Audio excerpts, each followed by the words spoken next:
आप देख रहे हैं सितंबर महीने के मंथली करंट अफेयर का पार्ट टू। देखिए पार्ट वन में हमने 179 प्रश्नों पर चर्चा कर लिया था और जो पार्ट टू है तो इसमें हम कंटिन्यू करेंगे प्रश्न संख्या 180 से।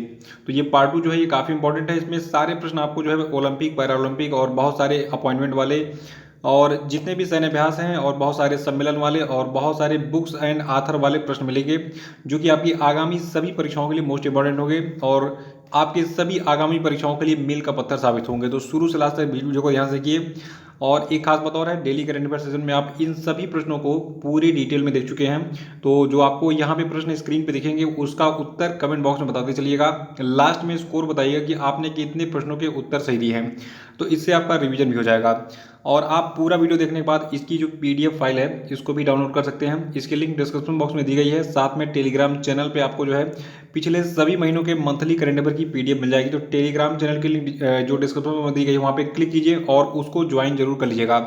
तो चलिए शुरू करते हैं प्रश्न संख्या 180 से इस पार्ट टू के वीडियो को। तो स्टार्ट करते हैं। और अगला प्रश्न है कि हाल ही में किस देश के क्रिकेटर ब्रेंडन टेलर ने अंतर्राष्ट्रीय क्रिकेट से संन्यास लेने की घोषणा की है। याद रखिएगा, ब्रेंडन टेलर जो है ये जिम्बाब्वे के क्रिकेटर थे और इंटरनेशनल क्रिकेट से ये अब संन्यास ले चुके हैं। 180वां है कि प्रधानमंत्री नरेंद्र मोदी ने 24 सितंबर 2021 को किस स्थान पर पहली बार व्यक्तिगत रूप से क्वाड चतुर्भुज सुरक्षा संवाद नेताओं के शिखर सम्मेलन में भाग लिया। तो देखिए ये प्लेस आपका रहा वाशिंगटन डीसी यूएसए और तारीख रही 24 सितंबर 2021। ठीक है, तो 24 सितंबर 2021 को प्रधानमंत्री मोदी जो है ये पहली बार पहुंचे थे वाशिंगटन डीसी में क्वाड चतुर्भुज सुरक्षा संवाद में पार्टिसिपेट करने। देखिए क्वाड जो है ये काफ़ी चर्चित शब्द है। क्वाड जो है ये 4 देशों का एक समूह है। क्वाड का मतलब ही 4 होता है। ये 4 देश कौन से हैं? ये 4 देश आपके हैं भारत, अमेरिका और जो आपका ऑस्ट्रेलिया है, जापान है। ठीक है, तो भारत, अमेरिका, ऑस्ट्रेलिया और जापान 4 देशों का समूह है क्वाड। और इसी के जो है अभी हाल ही में चतुर्भुज सुरक्षा संवाद में जो है पार्टिसिपेट करने प्रधानमंत्री मोदी गए थे वो वाशिंगटन डीसी यूएसए में। तो 24 तारीख को उनका ये क्वाड वाला कार्यक्रम था और 25 तारीख को एक और कार्यक्रम था प्रधानमंत्री मोदी का। देखिए प्रधानमंत्री मोदी 25 सितंबर 2021 को अमेरिका के न्यूयॉर्क में संयुक्त राष्ट्र महासभा यानी कि उन्होंने यूनाइटेड नेशंस जनरल असेंबली को भी संबोधित किया था। ये तारीख याद रखिएगा, एग्जाम में पूछा जाएगा। और क्वाड याद रखिएगा, क्वाड 4 देशों का समूह है, भारत, जापान, अमेरिका और ऑस्ट्रेलिया का। अगला प्रश्न है कि राष्ट्रीय फ्लोरेंस नाइटिंगेल पुरस्कार 2021 किसको दिया गया? तो देखिए राष्ट्रीय फ्लोरेंस नाइटिंगेल पुरस्कार 2021 दिया गया है भानुमति गेहुला को। यहाँ पे इनकी फोटो दिख रही है भानुमति गेहुला की। देखिए जो फ्लोरेंस नाइटिंगेल अवार्ड 2021 है ये गुजरात के sir Sayaji Rao general hospital की जो नर्स हैं भानुमति गेहुला को दिया गया है। ठीक है, और अगला है कि विश्व ओजोन दिवस कब मनाया जाता है? देखिए विश्व ओजोन दिवस को हम 16 सितंबर को मनाते हैं। देखिए पर्यावरण से संबंधित जितने भी प्रश्न होते हैं वो इम्पोर्टेंट है एग्जाम के लिए। और ओजोन तो एक तरीके से कहा जाए हमारी लाइफ लाइन है। ठीक है, देखिए ओजोन जो है ये पृथ्वी के जो आपका समताप मंडल होता है उसमें पाई जाती है। ठीक है, और ओजोन के बारे में बात करें तो ओजोन जो है ये ऑक्सीजन के 3 मॉलिक्यूल से मिलकर बना होता है, इसलिए इसको O3 कहते हैं हम। और 2021 का जो विश्व ओजोन दिवस है इसका विषय यानी कि थीम रहा मॉन्ट्रियल प्रोटोकॉल, हमें हमारे भोजन और टीकों को ठंडा रखना है, यानी कि Montreal protocol keeping us our food and vaccine cool. देखिए वायुमंडल के बारे में मैं आपको थोड़ा सा अपडेट दे दूं। देखिए जो हमारा वायुमंडल है इसमें मुख्यतः 5 लेयर होती हैं। पहली लेयर होती है ट्रोपोस्फियर, दूसरी होती है स्ट्रेटोस्फियर, तीसरी होती है मीजोस्फियर, चौथी होती है थर्मोस्फियर एंड आयनोस्फियर और पांचवी होती है एक्सोस्फियर। हिंदी में इसको हम कहते हैं क्षोभ मंडल, समताप मंडल, मध्यमंडल, वायु वायुमंडल और बहिर्मंडल। और देखिए जो समताप मंडल होता है ये सबसे इंपॉर्टेंट होता है। समताप मंडल को हम क्या कहते हैं? स्ट्रेटोस्फियर, और इसी में ओजोन की परत पाई जाती है, यही मुझे बताना था। और ये प्रश्न एग्जाम में बार बार रिपीट होता है इसलिए मुझे अलर्ट भी करना था, तो इसको याद रखिएगा समताप मंडल में ही ओजोन की लेयर पाई जाती है। और ओजोन करता क्या है? ये अल्ट्रावायलेट किरणों को सूर्य से पृथ्वी पर आने से रोकता है। ठीक है, 183वां की हाल ही में मालदीव में भारत के नए उच्चायुक्त के रूप में किसको नियुक्त किया गया है? तो देखिए मालदीव में भारत के नए उच्चायुक्त अपॉइंट किए गए मनु महावर। देखिए जो आपके मनु महावर हैं ये मालदीव में भारत के मौजूदा उच्चायुक्त संजय सुधीर का स्थान लेंगे। अगला प्रश्न है कि हाल ही में किसने शून्य नाम से एक अभियान शुरू किया है? तो देखिए शून्य अभियान को शुरू किया गया है नीति आयोग के द्वारा। देखिए हाल ही में नीति आयोग ने अमेरिका स्थित रॉकी माउंटेन इंस्टीट्यूट और आरएमआई इंडिया के सहयोग से शून्य प्रदूषण वितरण वाहनों को बढ़ावा देने के लिए और उपभोक्ताओं और उद्योग के साथ काम करके शून्य नाम का एक अभियान शुरू किया। अगला है भारतीय प्रौद्योगिकी संस्थान आईआईटी किस आईआईटी ने भी हाल ही में प्रोजेक्ट उड़ान नाम की परियोजना लॉन्च की है। तो देखिए आईआईटी बॉम्बे के द्वारा सितंबर महीने में प्रोजेक्ट उड़ान नाम की परियोजना शुरू की गई थी। अगला है कि भारत में किस राज्य के नालंदा नामक स्थान पर नालंदा महाविहार परिषद में पहली बार वैश्विक बौद्ध सम्मेलन यानी ग्लोबल बुद्धिस्ट कॉन्फ्रेंस आयोजित किया जाएगा। तो देखिए जो पहली बार ये वैश्विक बौद्ध सम्मेलन है ये बिहार के नालंदा महाविहार परिषद में पहली बार आयोजित होगा और इस सम्मेलन का जो आयोजन है ये 19 और 20 नवंबर 2021 को किया जाएगा। और इसका जो आयोजन है ये भारतीय संस्कृति संबंध परिषद यानी कि Indian council for cultural relations के द्वारा किया जाएगा। और ये अब जो है इस साल तो शुरू हो रहा है, ये हर साल आयोजित होगा और इसका डेट अगला जो भी होगा मैं बता दूंगा, लेकिन इस साल पहली बार 19 और 20 नवंबर को जो है नालंदा महाविहार परिषद बिहार में जो है वैश्विक बौद्ध सम्मेलन आयोजित होने जा रहा है। ये तिथि याद रखिएगा, 1 नंबर चाहिए तो। अगला प्रश्न है कि व्यापार और विकास पर संयुक्त राष्ट्र सम्मेलन यानी कि United Nations conference on trade and development ने भारत की आर्थिक विकास दर 2021 में कितना रहने का अनुमान जताया है। तो देखिए जो आपका व्यापार और विकास पर संयुक्त राष्ट्र सम्मेलन है इसने कहा है कि भारत की आर्थिक विकास दर 2021 के वित्तीय वर्ष में 7.2% रहेगी। और देखिए इस दर पर चीन के बाद सबसे तेजी से बढ़ने वाली अर्थव्यवस्था होगी भारत की। चीन की अर्थव्यवस्था के बारे में अनुमान यह है कि व्यापार और विकास पर संयुक्त राष्ट्र सम्मेलन में कहा गया, सम्मेलन के द्वारा कहा गया कि जो चीन की अर्थव्यवस्था है ये दुनिया की सबसे तेजी से बढ़ती अर्थव्यवस्था होगी 2021 में और इसका विकास दर 8.3% रहेगा। अगला है कि संघाई सहयोग संगठन के सदस्य देशों के बीच संयुक्त आतंकवाद विरोधी अभ्यास शांतिपूर्ण मिशन का जो आयोजन है ये कहाँ पर किया गया। तो देखिए इसका आयोजन जो है रूस के ऑरेनबर्ग में किया गया 13 से 25 सितंबर 2021 तक। और ये एक द्विवार्षिक बहुपक्षीय अभ्यास है जिसका नाम क्या है, शांतिपूर्ण मिशन। और ये इसका 6वां संस्करण था जो इस साल आयोजित किया गया। तो याद रखिएगा जो आपका शांतिपूर्ण मिशन का 6वां संस्करण है ये रूस के ऑरेनबर्ग में आयोजित किया गया 13 से 25 सितंबर 2021 तक, ठीक है। और जो आपका शांतिपूर्ण मिशन है ये क्या है, ये संघाई सहयोग संगठन के सदस्य देशों के बीच संयुक्त आतंकवाद विरोधी अभ्यास है। अगला प्रश्न है कि हाल ही में किसके द्वारा artificial intelligence powered road safety project I रास्ते को लॉन्च किया गया। तो देखिए जो artificial intelligence powered road safety project I रास्ते है इसको नितिन गडकरी ने लॉन्च किया है और इस परियोजना को शहर में दुर्घटनाओं को 50% तक कम करने के उद्देश्य से महाराष्ट्र के नागपुर में एक पायलट आधार पर शुरू किया गया है। नितिन गडकरी कौन है, ये भारत के जो है सड़क परिवहन और जहाजरानी मंत्री हैं। अगला प्रश्न है कि हाल ही में टाटा स्टील ने किस स्थान पर कार्बन डाइऑक्साइड कैप्चर करने के लिए भारत का पहला संयंत्र चालू किया। तो देखिए टाटा स्टील ने जमशेदपुर में कार्बन डाइऑक्साइड को कैप्चर करने के लिए भारत का पहला संयंत्र चालू किया था हाल ही में। अगला है कि टाइम की 100 सबसे प्रभावशाली लोगों की सूची में किसका नाम शामिल नहीं है। देखिए हाल ही में टाइम पत्रिका ने दुनिया के 100 सबसे प्रभावशाली लोगों की सूची जारी की और इस सूची में नरेंद्र मोदी, ममता बनर्जी और आदार पूनावाला इन तीनों का नाम शामिल है, ठीक है। अरविंद केजरीवाल इसमें शामिल नहीं है। देखिए जो टाइम मैगजीन है इसने प्रधानमंत्री नरेंद्र मोदी, ममता बनर्जी और सीरम इंस्टीट्यूट ऑफ इंडिया के सीईओ आदार पूनावाला को 2021 के दुनिया के 100 सबसे प्रभावशाली लोगों में शामिल किया है।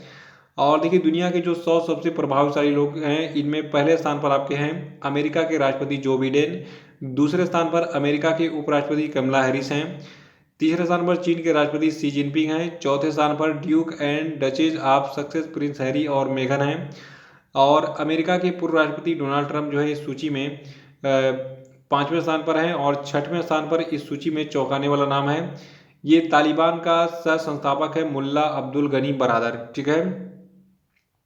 देखिए जो आपका टाइम का 100 सबसे प्रभावशाली लोगों का जो सूची था तो इस सूची में टेनिस खिलाड़ी नाओमी ओसाका का नाम भी शामिल है, रूसी विपक्षी कार्यकर्ता एलेक्सी नावलिनी का भी नाम शामिल है, संगीत आइकॉन ब्रिटनी स्पीयर्स का नाम भी शामिल है और इस सूची में एशियाई प्रशांत नीति और योजना परिषद के कार्यकारी निदेशक मंजूषा पी कुलकर्णी का नाम भी शामिल है। एप्पल के सीईओ टिम कुक का नाम भी शामिल है। अभिनेता केट विंसलेट का नाम भी शामिल है। पहली अफ्रीकी और विश्व व्यापार संगठन का नेतृत्व करने वाली पहली महिला नगोजी ओंकोजो ईवी आला का नाम भी शामिल है इसमें। अगला प्रश्न कि हाल ही में किस कंपनी ने इक्विनॉक्स नाम का एक डिजिटल कॉमर्स प्लेटफॉर्म लॉन्च किया। तो देखिए इक्विनॉक्स नाम के जो है इसे डिजिटल कॉमर्स प्लेटफॉर्म को लॉन्च किया है इन्फोसिस ने। अगला प्रश्न कि विश्व रोगी सुरक्षा दिवस कब मनाता है। तो देखिए विश्व रोगी सुरक्षा दिवस, जिसको हम वर्ल्ड पेशेंट सेफ्टी डे कहते हैं, ये 17 सितंबर को मनाता है। 2021 के विश्व रोगी सुरक्षा दिवस की थीम है सुरक्षित मातृ एवं नवजात देखभाल, यानी कि safe maternal and new born care. अगला प्रश्न है कि किस महिला को दिल्ली और जिला क्रिकेट संघ यानी कि Delhi and district cricket association का नया लोकपाल सह नैतिकता अधिकारी नियुक्त किया गया है। तो देखिए ये महिला आपकी है इंदु मल्होत्रा। इनको डीडीसीए यानी कि दिल्ली और जिला क्रिकेट संघ का हाल ही में नया लोकपाल और सह नैतिक अधिकारी अपॉइंट किया गया है। अगला प्रश्न है कि भारतीय क्रिकेट टीम के कप्तान विराट कोहली ने T20 विश्व कप के बाद किस फॉर्मेट की कप्तानी छोड़ने की घोषणा की है। देखिए विराट कोहली ने अनाउंसमेंट किया कि ये जो है अब T20 में जो है भारत की कप्तानी नहीं करेंगे, बाकी ये टेस्ट मैच में और वनडे में भारत की कप्तानी करेंगे। तो ये वीडियो कैसा लग रहा है कमेंट बॉक्स में जरूर बताइए और इसको थोड़ा सा लाइक कर दीजिए और इस सेशन को जो है थोड़ा सा कॉपी करके शेयर कर दीजिए ताकि और लोग भी इससे जुड़े। अगला प्रश्न है कि हाल ही में किसने संसद टीवी लॉन्च किया। तो देखिए संसद टीवी को प्रधानमंत्री मोदी के द्वारा लॉन्च किया गया था। देखिए जो आपका लोकसभा टीवी था, राज्यसभा टीवी था, इन दोनों को मर्ज करके संसद टीवी बना दिया गया और इसको भी हाल ही में लॉन्च किया गया। इसमें संसद की कार्रवाई वगैरह आपको देखने को मिलेगी। अगला प्रश्न है कि गोपाल मुखर्जी को किस राज्य का नया महाधिवक्ता नियुक्त किया गया है। तो देखिए गोपाल मुखर्जी को भी हाल ही में पश्चिम बंगाल का नया महाधिवक्ता अपॉइंट किया गया है और इस पद पर इन्होंने किशोर दत्त का स्थान लिया है। अगला प्रश्न है कि भारत के किस खिलाड़ी ने हाल ही में लगातार दूसरी बार एशियाई स्नूकर चैंपियनशिप का खिताब अपने नाम किया। तो देखिए एशियाई स्नूकर चैंपियनशिप का खिताब जीता है पंकज आडवाणी ने। अगला है कि केंद्रीय मंत्रिमंडल ने 15 सितंबर 2021 को आपदा जोखिम न्यूनीकरण और प्रबंधन के क्षेत्र में सहयोग पर किस देश के साथ समझौते ज्ञापन को मंजूरी दी। तो देखिए देश आपका इटली है। याद रखिएगा 15 सितंबर 2021 को भारत के केंद्रीय मंत्रिमंडल ने इटली के साथ आपदा जोखिम न्यूनीकरण और प्रबंधन के क्षेत्र में सहयोग समझौते को मंजूरी दी थी। देखिए जितने भी समझौते होते हैं भारत का किसी अन्य देश के साथ, एक पेज पे उसको अलग से नोट कर लिया कीजिए कि कौन कौन से समझौते पर भारत ने किसके साथ जो है हस्ताक्षर किया है। ये प्रश्न एग्जाम में बहुत पूछा जाता है तो उसको आप पहले नोट कर लीजिएगा। 200वां प्रश्न कि महाराष्ट्र के किस जिले के 12 वर्षीय पर्यावरण कार्यकर्ता अयान सांकता को 2021 इंटरनेशनल यंग इको हीरो के रूप में नामित किया गया है। तो देखिए जो महाराष्ट्र के जो है मुंबई जिले के 12 वर्षीय पर्यावरण कार्यकर्ता हैं अयान सांकता, इनको 2021 का इंटरनेशनल यंग इको हीरो पुरस्कार दिया गया। शॉर्ट में कहें एग्जाम में अगर पूछा जाए कि 2021 इंटरनेशनल यंग इको हीरो पुरस्कार किसे दिया गया, तो ये मुंबई के अयान सांकता को दिया गया है। अगला कि हाल ही में भवानी राय का निधन हो गया, ये कौन थे। तो देखिए भवानी राय एक फुटबॉलर थे, निधन हो गया इनका हाल ही में। अगला कि आम आदमी पार्टी ने किस राज्य में सेल्फी विद टेम्पल अभियान शुरू किया।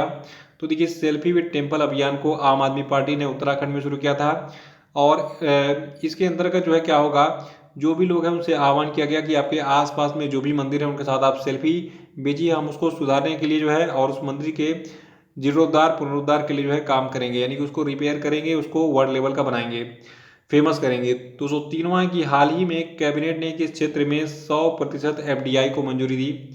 तो देखिए केंद्रीय कैबिनेट ने हाल ही में दूर संचार के क्षेत्र में 100% FDI को मंजूरी दी है। देखिए केंद्र सरकार जो इसने स्वचालित मार्ग के तहत दूर संचार क्षेत्र में प्रत्यक्ष विदेशी निवेश को 49% से बढ़ाकर 100% कर दिया है और अब स्पेक्ट्रम नीलामी के माध्यम से प्रत्येक वित्तीय वर्ष की अंतिम तिमाही में जो है मतलब जो स्पेक्ट्रम नीलामी है ये आयोजित की जाएगी। याद रखिएगा दूर संचार के क्षेत्र में 100% FDI को मंजूरी दी गई केंद्रीय कैबिनेट के द्वारा सितंबर महीने में। अगला है हाल ही में कैबिनेट ने ऑटोमोबाइल और ड्रोन उद्योग के लिए कितने करोड़ रुपए मंजूर किए। तो देखिए केंद्रीय कैबिनेट ने हाल ही में ऑटोमोबाइल और ड्रोन उद्योग के लिए कुल 26,058 करोड़ रुपए को मंजूरी दी और आपको बता तो इस 26,058 करोड़ रुपए के बजट में से 25,938 करोड़ रुपए ऑटोमोबाइल उद्योग के लिए और 120 करोड़ रुपए ड्रोन उद्योग के लिए जो है स्वीकृत किए गए हैं। अगला है कि विश्व जल निगरानी दिवस कब मनाया जाता है। देखिए विश्व जल निगरानी दिवस को हम 18 सितंबर को मनाते हैं। 206वां प्रश्न की अंतर्राष्ट्रीय लाल पांडा दिवस कब मनाया जाता है। तो देखिए अंतर्राष्ट्रीय लाल पांडा दिवस को हम 18 सितंबर को मनाते हैं और जो पहला अंतर्राष्ट्रीय लाल पांडा दिवस है ये 18 सितंबर 2010 को मनाया गया था। अगला है कि अंतर्राष्ट्रीय तटीय सफाई दिवस कब मनाया जाता है। तो देखिए अंतर्राष्ट्रीय तटीय सफाई दिवस को हम सितंबर महीने के तीसरे शनिवार को मनाते हैं और 2021 के अंतर्राष्ट्रीय तटीय सफाई दिवस का विषय है कचरा बिन में रखें समुद्र में नहीं, यानी कि keep trash in the bin and not in the ocean. अगला है कि अंतर्राष्ट्रीय समान वेतन दिवस कब मनाया जाता है। तो देखिए अंतर्राष्ट्रीय समान वेतन दिवस को हम 18 सितंबर को मनाते हैं और जो पहला अंतर्राष्ट्रीय समान वेतन दिवस है ये 2020 में मनाया गया था। विश्व बांस दिवस कब मनाया जाता है। देखिए विश्व बांस दिवस को हम 18 सितंबर को मनाते हैं और जो आपका विश्व बांस दिवस 2021 है इसकी थीम है बैम्बू प्लांट, यह समय बैम्बू प्लांट लगाना, यानी कि bamboo plant bamboo, it's time to plant bamboo है। अगला है कि संघाई सहयोग संगठन के राष्ट्राध्यक्षों की परिषद की 21वीं बैठक 17 सितंबर 2021 को किस स्थान पर हाइब्रिड रूप में आयोजित की गई। तो देखिए ये प्लेस आपका रहा ताजिकिस्तान का दुशांबे, याद रखिएगा ताजिकिस्तान के दुशांबे में संघाई सहयोग संगठन के राष्ट्राध्यक्षों की परिषद की 21वीं बैठक 17 सितंबर 2021 को आयोजित की गई थी।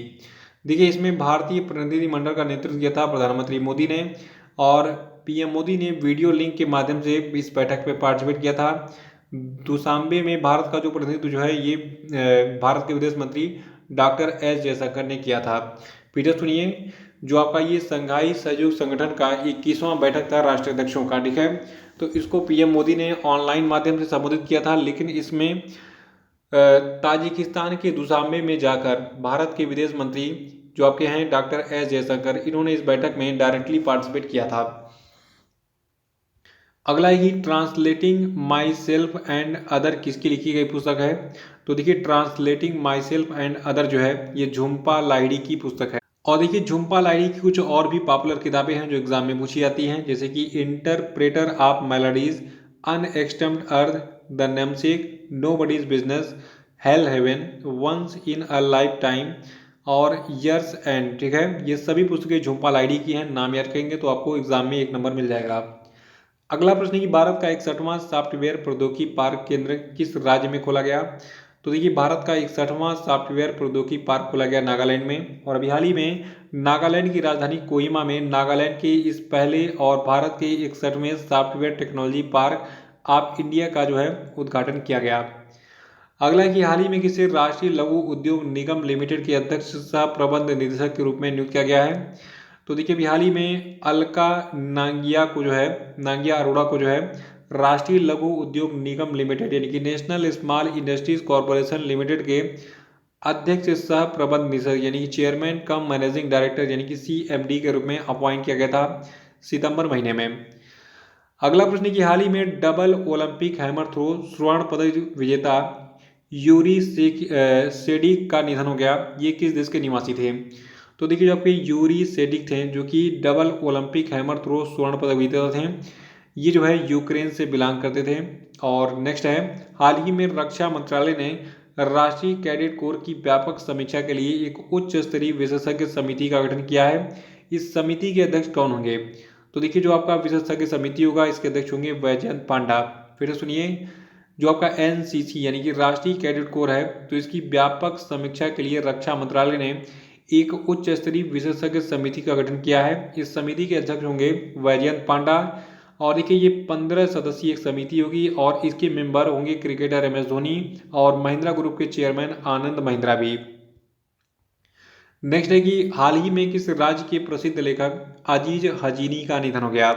तो देखिए अजीज हजीनी जो है ये जम्मू कश्मीर के प्रसिद्ध लेखक थे और निधन हो गया इनका हाल ही में। नेक्स्ट है भारत नेपाल संयुक्त सैन्य प्रशिक्षण अभ्यास सूर्य किरण का 15वां संस्करण 20 सितंबर 2021 से किस राज्य में आयोजित किया गया। तो देखिए भारत नेपाल संयुक्त सैन्य प्रशिक्षण अभ्यास सूर्य किरण का 15वां संस्करण 20 सितंबर 2021 से उत्तराखंड राज्य में आयोजित किया गया था, उत्तराखंड के पिथौरागढ़ में। अगला है कि हाल ही में किन्हें RBI इनोवेशन हब में मुख्य प्रौद्योगिकी अधिकारी यानी कि चीफ टेक्नोलॉजी ऑफिसर के रूप में शामिल किया गया है। तो देखिए अभी हाल ही में अमित सक्सेना को आरबीआई इनोवेशन हब में मुख्य प्रौद्योगिकी अधिकारी के रूप में शामिल किया गया है। और 219वां प्रश्न की हाल ही में किस कंपनी ने भारत का पहला यूरो ग्रीन बॉन्ड जारी किया? तो देखिए भारत का जो पहला यूरो ग्रीन बॉन्ड है इसको जारी किया है पावर फाइनेंस कॉर्पोरेशन ने। अगला है कि हाल ही में किस राज्य के उपराज्यपाल मनोज सिन्हा ने one gram panchayat one DG पे सखी का शुभारंभ किया? तो देखिए जो जम्मू कश्मीर के लेफ्टिनेंट गवर्नर यानी कि उपराज्यपाल है मनोज सिन्हा, इन्होंने अभी हाल ही में जम्मू कश्मीर में one gram panchayat one DG पे सखी का शुभारंभ किया है। नेक्स्ट है कि किस संस्थान ने भारत में शहरी नियोजन क्षमता में सुधार पर एक रिपोर्ट जारी की है? तो देखिए नीति आयोग ने अभी हाल ही में भारत में शहरी नियोजन क्षमता में सुधार पर एक रिपोर्ट जारी की थी। नेक्स्ट है कि हाल ही में किस हवाई अड्डे को सीमा शुल्क अधिसूचित हवाई अड्डा घोषित किया गया? तो देखिए जो आपका कुशीनगर हवाई अड्डा है इसको सीमा शुल्क अधिसूचित हवाई अड्डा घोषित किया गया है। अगला है कि हाल ही में 3 देशों ने मिलकर एक नई त्रिपक्षीय सुरक्षा साझेदारी ऑकस का निर्माण किया है। इन तीनों देशों में यानी कि ऑकस में शामिल कौन कौन से देश हैं, कौन नहीं है? तो देखिए जो आपका ऑकस नाम का ये त्रिपक्षीय सुरक्षा साझेदारी समूह है, ठीक है, तो इसमें अमेरिका, यूनाइटेड किंगडम और ऑस्ट्रेलिया शामिल है। भारत इसका मेंबर नहीं है। अगला है कि 16 से 18 सितंबर तक भारतीय सेना प्रमुख के सम्मेलन का 8वां संस्करण भारतीय सेना के सेवारत और पूर्व सेनाध्यक्षों की एक सभा का जो आयोजन है ये कहाँ पर किया गया? तो देखिए भारतीय सेना प्रमुख के सम्मेलन का 8वां संस्करण भारतीय सेना के सेवारत और पूर्व सेनाध्यक्षों की जो सभा थी इसका आयोजन नई दिल्ली में किया गया था। अगला कि हाल ही में किस देश के अंतरिक्ष एजेंसी स्पेस एक्स ने ऑल टूरिस्ट क्रू लॉन्च किया? तो देखिए जो आपका स्पेस एक्स है जो कि अमेरिका की अंतरिक्ष एजेंसी है, इसने ऑल टूरिस्ट क्रू को लॉन्च किया था सितंबर महीने में। और ये क्रू क्या था मैं आपको डिटेल में बताऊंगा, ध्यान सुनिएगा, एक नंबर चाहिए तो। देखिए अमेरिका के एक बिजनेसमैन है एलन मस्क, इनकी कंपनी है स्पेस एक्स, ठीक है। तो इसने सोचा कि क्यों ना हम जो है जो यात्री हैं उनको अंतरिक्ष में घूमने के लिए भेजें। तो इन्होंने इसीलिए जो है इसी उद्देश्य से अभी हाल ही में जो अमेरिका का राष्ट्रीय अंतरिक्ष एजेंसी नासा है तो उसके कैनेडी स्पेस सेंटर से एक प्रक्षेपण किया था जिसमें इन्होंने कुछ लोगों को अंतरिक्ष में भेजा था। और इन्होंने इस प्रक्षेपण के दौरान 4 यात्रियों को 350 मील की ऊंचाई पर कक्षा में अपने 13 फुट चौड़े ड्रैगन कैप्सूल पर सवार होकर जो है 3 दिन बिताने का इन्होंने मौका दिया, यानी कि ये लोग 3 दिन घूमकर आए थे। और देखिए स्पेस एक्स का जो ऑल सिविलियन क्रू है ये अंतरिक्ष की सैर कर सकुशल धरती पर भी लौट आया था। अगला है कि हाल ही में किस राज्य के हाथी मिर्च और तामेंगलोंग ऑरेंज को जीआई टैग मिला? तो देखिए जो मणिपुर राज्य है, मणिपुर के हाथी मिर्च को और तामेंगलोंग ऑरेंज को जीआई टैग दिया गया था सितंबर महीने में।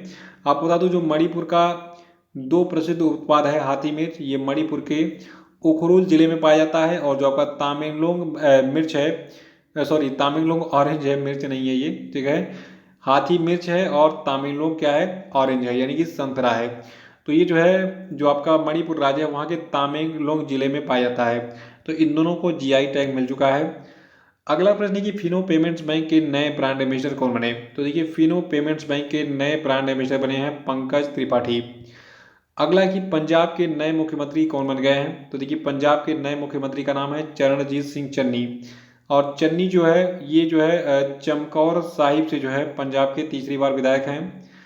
अगला है कि किस राज्य सरकार ने छिंदवाड़ा विश्वविद्यालय का नाम बदलकर राजा शंकर शाह विश्वविद्यालय के नाम पर करने की घोषणा की है?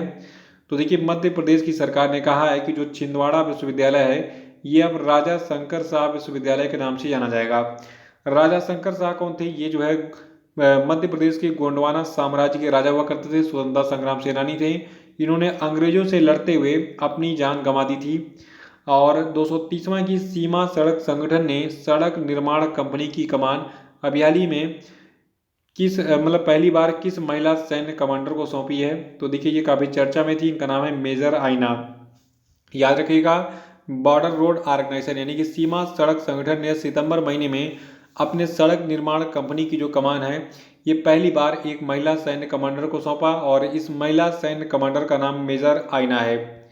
अगला है कि फेसबुक इंडिया के नए डायरेक्टर ऑफ पब्लिक पॉलिसी कौन बने? तो देखिए फेसबुक इंडिया के नए डायरेक्टर ऑफ पब्लिक पॉलिसी बने हैं राजीव अग्रवाल। अगला है कि हाल ही में हिंदू यूनिवर्सिटी ऑफ अमेरिका ने किस अभिनेता को हिंदू अध्ययन में डॉक्टरेट की मानद उपाधि दी। तो देखिए अनुपम खेर को सितंबर महीने में हिंदू यूनिवर्सिटी ऑफ अमेरिका ने हिंदू अध्ययन में डॉक्टरेट की मानद उपाधि दी थी। सितंबर 2021 में भारत के 70वें ग्रैंड मास्टर कौन बने, ये सबसे बड़ा सवाल है। देखिए सितंबर 2021 में भारत के 70वें ग्रैंड मास्टर आर राजा ऋत्विक बने। ये 17 साल के हैं वर्तमान में, और ये जो है अभी हाल ही में जो हंगरी में प्रतियोगिता आयोजित की गई थी शतरंज वाली, तो वहां पर तीसरा और अंतिम ग्रैंड मास्टर नाम हासिल करके इन्होंने जो है भारत के 70वें और नवीनतम शतरंज ग्रैंड मास्टर बनने का गौरव प्राप्त किया। देखिए ये जो है 70वें ग्रैंड मास्टर बने हैं आर राजा ऋत्विक। इनके पहले जो महाराष्ट्र के पुणे के हर्षित राजा थे, ये पिछले महीने में यानी कि जो आपका अगस्त महीना, तो अगस्त महीने में ये 69वें ग्रैंड मास्टर बने थे भारत के। क्रम याद रखा कीजिए कि कौन किस क्रम का जो है ग्रैंड मास्टर बना है। और एक खास बात, जो आर राजा ऋत्विक हैं ये कहाँ के निवासी हैं, ये तेलंगाना के वारंगल के निवासी हैं। अगला कि हाल ही में इसरो और सीबीएसई के सहयोग से किस संस्थान ने पूरे भारत में स्कूली छात्रों के लिए स्पेस चैलेंज शुरू किया।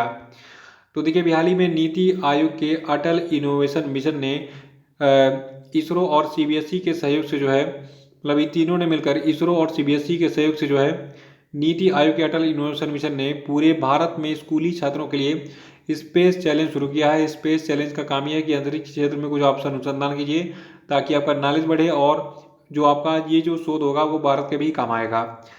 अगला प्रश्न है कि हाल ही में किस भाषा की साहित्यकार, सामाजिक कार्यकर्ता और पत्रकार मनोरमा महापात्रा का निधन हो गया। तो देखिए मनोरमा महापात्रा उड़िया भाषा की साहित्यकार और सामाजिक कार्यकर्ता और पत्रकार थी। निधन हो गया इनका हाल ही में। 236वां की हाल ही में किस मंत्रालय ने एक पहल नाम का अभियान शुरू किया। तो देखिए एक पहल अभियान को कानून और न्याय मंत्रालय ने शुरू किया है। नेक्स्ट है कि विश्व बैंक समूह ने 2018 और 2020 की रिपोर्ट में डेटा अनियमितताओं की समीक्षा के बाद अपनी किस रिपोर्ट को प्रकाशित करना बंद कर दिया है। तो देखिए अब जो है डूइंग बिजनेस रैंकिंग नहीं जारी की जाएगी विश्व बैंक समूह के द्वारा, क्योंकि इसकी जो है मतलब अनियमितताओं को लेकर काफ़ी आलोचना हो रही थी कि ये धोखाधड़ी कर रहा है, ऊटपटांग डाटा लेकर जो है जो लिस्ट है उसको जारी करता है। 238वां की हाल ही में कैटली को किस राज्य का राज्य मछली घोषित किया गया। याद रखेंगे तो 1 नंबर मिल जाएगा। देखिए कैटली को हाल ही में सिक्किम का राज्य मछली घोषित किया गया है, और जो कैटली मछली है इसको कूपर महासीर के नाम से भी जाना जाता है। नेक्स्ट है कि साइनिंग सीख यूथ ऑफ इंडिया नामक पुस्तक को किसने लिखा है। तो देखिए साइनिंग सीख यूथ ऑफ इंडिया पुस्तक को डॉक्टर प्रबलीन सिंह ने लिखा है। अगला है कि केंद्रीय प्रत्यक्ष कर बोर्ड ने पैन और आधार को लिंक कराने की समय सीमा को कब तक के लिए बढ़ा दिया है। तो देखिए केंद्रीय प्रत्यक्ष कर बोर्ड ने पैन और आधार कार्ड को लिंक करने की सीमा को 31 मार्च 2022 तक के लिए बढ़ा दिया है। पहले ये सीमा 30 सितंबर थी। और 241वां कि इंग्लैंड के किस फुटबॉलर का 81 वर्ष की उम्र में निधन हो गया। तो देखिए इंग्लैंड के ये फुटबॉलर थे जिमी ग्रीव्स। जिमी ग्रीव्स जो इन्होंने इंग्लैंड की तरफ से 57 अंतर्राष्ट्रीय मुकाबले में 44 गोल किए थे।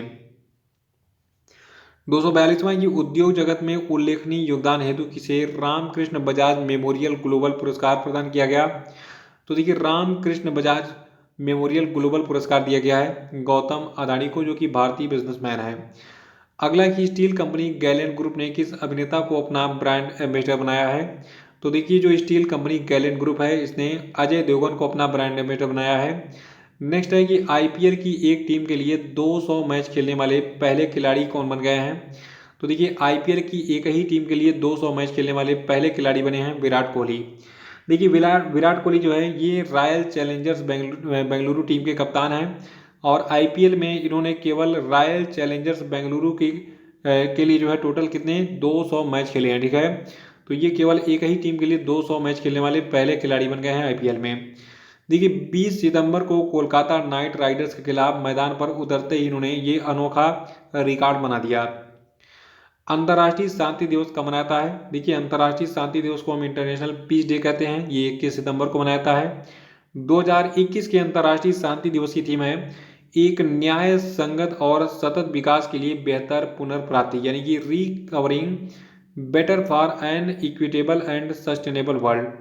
देखिए जो अंतर्राष्ट्रीय शांति दिवस है इसकी स्थापना 1981 में संयुक्त राष्ट्र महासभा के द्वारा की गई थी। अगला कि अंतर्राष्ट्रीय बधिर सप्ताह यानी कि international week of the deaf कब मनाया जाता है। तो देखिए अंतर्राष्ट्रीय बधिर सप्ताह को हम 20 से 26 सितंबर तक मनाते हैं। देखिए एक खास बात और है, जो आपका अंतर्राष्ट्रीय बधिर सप्ताह 2021 होगा, इसका विषय था उत्पन्न बधिर समुदायों का जश्न मनाना, यानी कि सेलिब्रेटिंग थ्राइविंग डीप कम्युनिटीज। अगला है कि संघाई सहयोग संगठन यानी कि संघाई कोऑपरेशन ऑर्गेनाइजेशन का 9वां सदस्य कौन बना हाल ही में। ये प्रश्न जो है इसको नोट कर लीजिएगा अलग से मोस्ट इंपोर्टेंट टैग करके, ये प्रश्न एग्जाम के लिए मोस्ट इंपोर्टेंट है। देखिए ईरान अब हाल ही में संघाई सहयोग संगठन का 9वां सदस्य देश बना है। देखिए अब तक ईरान संघाई सहयोग संगठन का एक पर्यवेक्षक सदस्य था, लेकिन अब परमानेंट मेंबर हो जाएगा। तो आइए जानते हैं संघाई सहयोग संगठन के बारे में। देखिए संघाई सहयोग संगठन जो है इसका मुख्यालय चीन के बीजिंग में है। इसके महासचिव हैं व्लादिमीर नोरो और इसकी स्थापना 15 जून 2001 को हुई थी। और संघाई सहयोग संगठन के अब तक सदस्य देश कौन से हैं स्थायी वाले। देखिए रूस, चीन, Tajikistan, Kazakhstan, Uzbekistan, Kyrgyzstan, Bharat और पाकिस्तान अब तक इसके मेंबर थे, लेकिन अभी हाल ही में इसका 9वां सदस्य ईरान बन गया। अगला है कि विश्व अल्जाइमर दिवस कब मनाया जाता है। तो देखिए विश्व अल्जाइमर दिवस यानी कि वर्ल्ड अल्जाइमर डे को मनाते हैं हम 21 सितंबर को। और 2021 के विश्व अल्जाइमर दिवस का विषय है मनोभ्रंश को जाने, अल्जाइमर को जाने, यानी कि नो डिमेंशिया नो अल्जाइमर्स। देखिए अल्जाइमर एक भूलने की बीमारी है, खासतौर से वृद्धों में पाई जाती है। वो किसी भी चीज़ को भूल जाते हैं, भुलक्कड़ बन जाते हैं। देखिए विश्व अल्जाइमर दिवस की शुरुआत 21 सितंबर 1994 को की गई थी।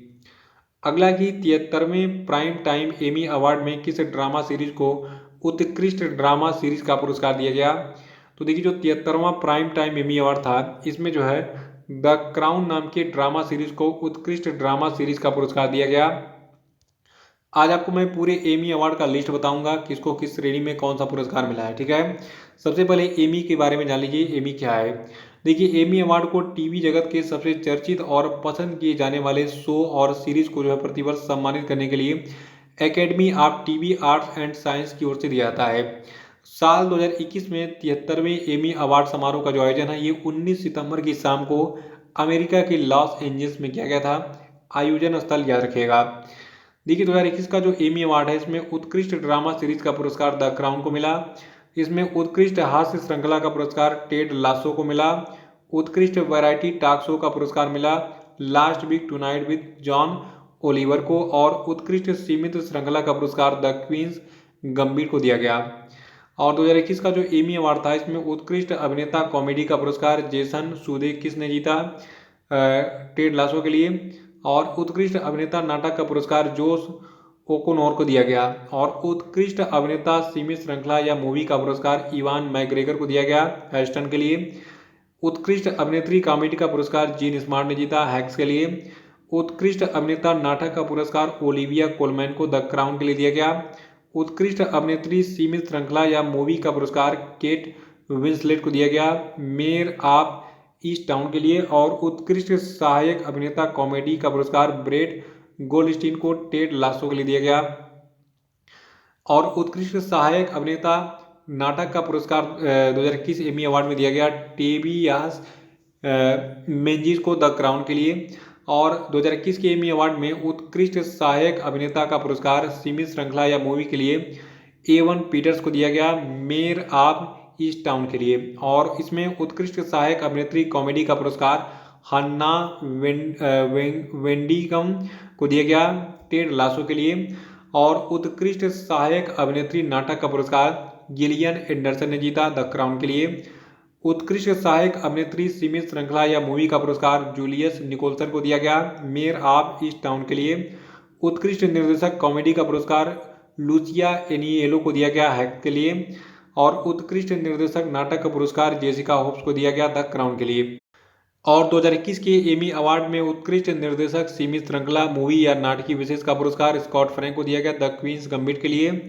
और उत्कृष्ट लेखन कॉमेडी का पुरस्कार लूसिया एनिएलो, पॉल डब्ल्यू डांस और जेन स्टैट्सकी को दिया गया हैक्स के लिए।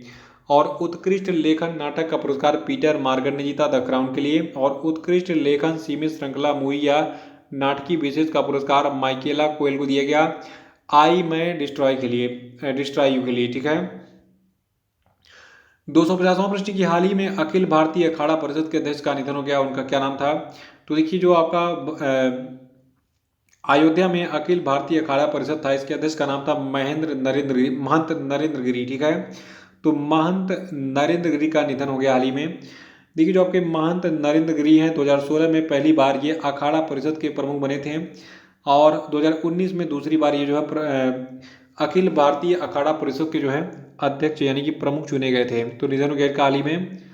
अगला प्रश्न है कि हाल ही में भारत और इंडोनेशिया के बीच द्विपक्षीय अभ्यास समुद्र शक्ति का तीसरा संस्करण किस स्थान पर आयोजित किया गया?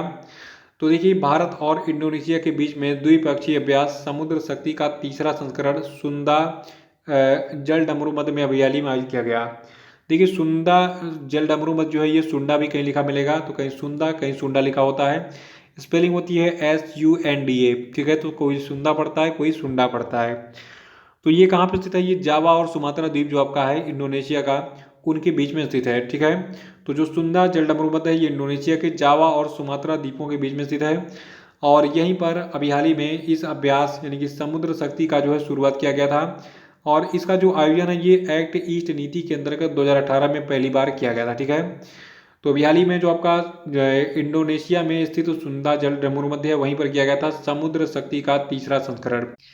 और देखिए इस अभ्यास का जो आयोजन है ये एक्ट ईस्ट नीति के तहत पहली बार 2018 में किया गया था भारत और इंडोनेशिया के नौसेनाओं के बीच में। देखिए जो आपका ये समुद्र शक्ति नाम का नौसैनिक अभ्यास है, इसमें भारतीय नौसेना के जहाज शिवालिक और कदमट ने जो है पार्टिसिपेट किया था। तो ये देखिए ये आपका इंडोनेशिया का पूरा मैप खुला हुआ है, ये आपका बीच में दिख रहा है सुंडा जल डमरू मध्य। ठीक है, अगला कि वैश्विक नवाचार सूचकांक यानी ग्लोबल इनोवेशन इंडेक्स 2021 में भारत किस स्थान पर है? तो देखिए वैश्विक नवाचार सूचकांक 2021 में भारत 46वें स्थान पर है। आपको बता दूं 2015 में भारत 81वें स्थान पर था, बहुत ज़्यादा प्रोग्रेस हुआ। 2021 में ये 46वें स्थान पर पहुंच गया 81 में से। 2020 की बात करें तो 2020 में भारत जो है 48वें स्थान पर था वैश्विक नवाचार सूचकांक में। यहाँ पे आपको एक ग्राफ दिख रहा है, इसमें आपको जो है वर्ष के हिसाब से रैंकिंग दिख रही है।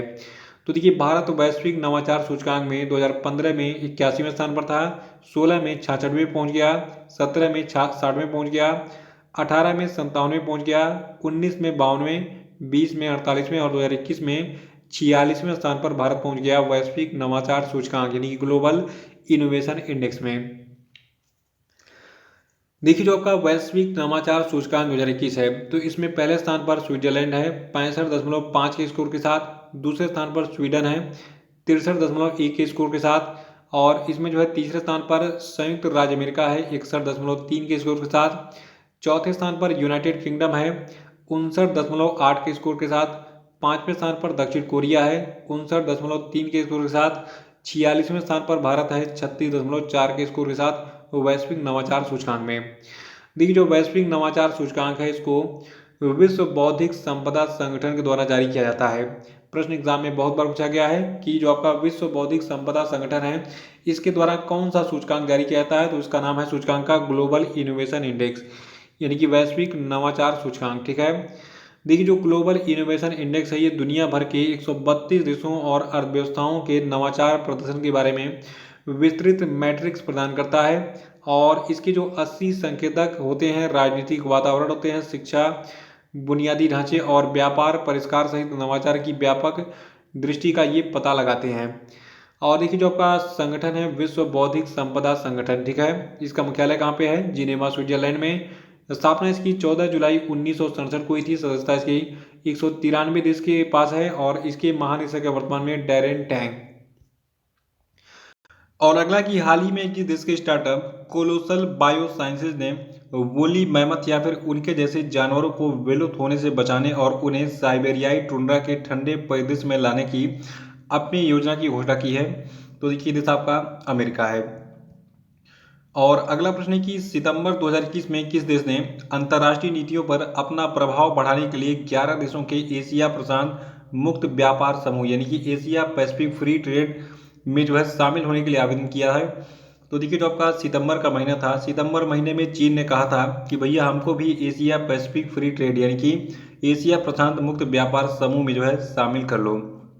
और आप बताओ जो आपका एशिया पैसिफिक फ्री ट्रेड है तो ये जो है 11 देशों Australia, Brunei, Chile, Canada, Japan, Mexico, Malaysia, Peru, New Zealand, Singapore और वियतनाम के बीच का एक व्यापार समझौता है। तो इसमें चीन भी जो है कह रहा है कि मुझे भी शामिल कर लो। अगला है कि विश्व गुलाब दिवस यानी कि वर्ल्ड रोज डे कब मनाया जाता है। देखिए गुलाब दिवस तो आप 24 वैलेंटाइन में ही मना लेते हैं, लेकिन वो नकली वाला होता है। असली गुलाब दिवस मनाया जाता है 22 सितंबर को। याद रखिएगा 22 सितंबर को विश्व गुलाब दिवस मनाया जाता है। देखिए विश्व गुलाब दिवस पर लोग कैंसर रोगियों को गुलाब देते हैं। और जो वर्ल्ड रोज डे यानी कि विश्व गुलाब दिवस है, ये कनाडा के 12 वर्षीय लड़की मेलिंडा रोज की याद में हर साल मनाया जाता है। 256वां कि वायुसेना के नए अध्यक्ष कौन बने। तो देखिए वायुसेना के नए अध्यक्ष बने हैं एयर मार्शल VR चौधरी। और आपको बता दूं इन्होंने इस पद पर RKS भदौरिया का स्थान लिया है। देखिए वायुसेना में उप प्रमुख की भी अपॉइंटमेंट हुई है, तो अगले प्रश्न में आपको मिलेगा। अब याद रखिए कि वायुसेना के नए अध्यक्ष यानी कि चीफ कौन बन गए हैं, एयर मार्शल VR चौधरी। 257वां की हाल ही में किस देश ने IPL की प्रसारण पर रोक लगा दी है। तो देखिए अफगानिस्तान में IPL को बैन कर दिया गया है। इन्होंने कहा है कि IPL हराम है। और साथ में एक अपडेट ये भी है कि अफगानिस्तान में अब महिलाओं को जो है किसी भी गेम में पार्टिसिपेट करने का जो है अधिकार नहीं दिया गया है। उनको भी बैन कर दिया गया है कि तुम अब कोई भी गेम नहीं खेल पाओगी। अगला कि अंतर्राष्ट्रीय एवं लिस्ट ए क्रिकेट को मिलाकर 20,000 रन बनाने वाली दुनिया की पहली महिला क्रिकेटर कौन बन गई हैं। तो देखिए अंतर्राष्ट्रीय एवं लिस्ट ए क्रिकेट को मिलाकर 20,000 रन बनाने वाली दुनिया की पहली महिला क्रिकेटर बन गई हैं मिताली राज। और मिताली राज ने ये मुकाम 21 सितंबर को ऑस्ट्रेलिया के खिलाफ पहले वनडे मैच के दौरान अभी हाल ही में हासिल किया। देखिए अपने नोटबुक में एक पेज बनाइए, वहाँ पे क्रिकेट से संबंधित जितने भी अपडेट हैं, जैसे किस खिलाड़ी ने रिटायरमेंट ले लिया, किस खिलाड़ी को जो है किस देश का कैप्टन बनाया गया, किस टीम का, और किस खिलाड़ी ने कौन सा विश्व रिकॉर्ड बनाया है। तो ये सारी चीज़ें अगर आपको एक पेज पे मिल जाएंगी तो आपको रिवीजन करने में आसानी होगी। तो अभी याद रखना है कि मिताली राज ने कौन सा रिकॉर्ड बनाया है। ये अंतर्राष्ट्रीय एवं लिस्ट ए क्रिकेट को मिलाकर 20,000 रन बनाने वाली दुनिया की पहली महिला क्रिकेटर बन गई है। ठीक है, अब तक किसी ने भी ये रिकॉर्ड नहीं बनाया। अगला है कि मोबाइल एक्सेसरीज ब्रांड अम्ब्रेन ने किस अभिनेत्री को अपना ब्रांड एम्बेसडर बनाया है। तो देखिए अम्ब्रेन की ब्रांड एम्बेसडर बनाई गई हैं दिशा पाटनी। नेक्स्ट है कि हाल ही में तालिबान ने किसे संयुक्त राष्ट्र में अफगानिस्तान का नया राजदूत अपॉइंट किया। तो देखिए अभी हाल ही में तालिबान ने सुहेल शाहिनी को संयुक्त राष्ट्र में अफगानिस्तान का नया राजदूत अपॉइंट किया है। नेक्स्ट है विश्व राइनो दिवस कब मनाया जाता है। तो देखिए विश्व राइनो दिवस को 22 सितंबर को मनाते हैं हर साल। और नेक्स्ट है कि the three Khans and the emergence of new India पुस्तक को किसने लिखा है। तो देखिए the three Khans and the emergence of new India पुस्तक को लिखा है कावेरी बमजई ने। नेक्स्ट है कि हाल ही में योगी उत्तर प्रदेश सरकार ने, मतलब योगी आदित्यनाथ की उत्तर प्रदेश की सरकार ने इलेक्ट्रॉनिक्स उद्योग को बढ़ावा देने के लिए किस स्थान पर इलेक्ट्रॉनिक पार्क की स्थापना की घोषणा की है। अगर आप यूपी का कोई भी एग्जाम देने जा रहे हैं तो याद रखिएगा उत्तर प्रदेश के नोएडा में इलेक्ट्रॉनिक पार्क की स्थापना करने की घोषणा अभी हाल ही में योगी जी ने की थी। और जो ये इलेक्ट्रॉनिक पार्क होगा इसको नोएडा के पास यमुना एक्सप्रेसवे औद्योगिक विकास प्राधिकरण यानी कि यीडा क्षेत्र में जेवर हवाई अड्डे के पास यीडा के 250 एकड़ क्षेत्र में विकसित किया जाएगा। और इसको जो है विकसित करने में लगभग 50,000 करोड़ रुपए का जो है खर्चा होगा, यानी कि ये लगभग 50,000 करोड़ जो है रुपए के निवेश से बनेगा। और यहाँ पे एक हवाई अड्डे की बात हो रही है, जेवर हवाई अड्डा। देखिए जेवर हवाई अड्डे के बारे में एग्जाम में पूछा गया था कि ये जेवर हवाई अड्डा जो है ये कहाँ पर बनाया जा रहा है। तो आज से याद कर लीजिए जेवर हवाई अड्डे को स्विट्जरलैंड की कंपनी है ज्यूरिक इंटरनेशनल एयरपोर्ट, इसके द्वारा 29,560 करोड़ रुपए की अनुमानित लागत से उत्तर प्रदेश के गौतम बुद्ध नगर जिले में विकसित किया जा रहा है। अगर इसको याद रखेंगे तो आपका जो है 3 नंबर तय हो जाएगा, मतलब 3 नंबर एग्जाम में मिल जाएगा। पहला ये कि इसको कौन सी कंपनी बना रही है, कितने करोड़ रुपए की लागत से, कहाँ पर बना रही है। देखिए हमेशा 3 चीज यार के क्या, क्यों और कैसे, मतलब कौन सी चीज़ है, मतलब क्या है वो, और वो क्यों हो रही है और वो कैसे हो रही है। ये 3 चीज़ जो है अगर आप 3 सवाल आपने जो है किसी भी चीज़ में दिमाग में उत्पन्न कर लिए प्रश्न की क्या क्यों कैसे हो रहा है, तो आप समझ लीजिए कि पूरी आपने जो है स्टडी कर ली किसी भी चीज़ की। अगला कि हाल ही में किसे राष्ट्रीय फ्लोरेंस नाइटिंगेल पुरस्कार 2020 से सम्मानित किया गया। तो देखिए ब्रिगेडियर SV सरस्वती को राष्ट्रीय फ्लोरेंस नाइटिंगेल पुरस्कार 2020 से सम्मानित किया गया है।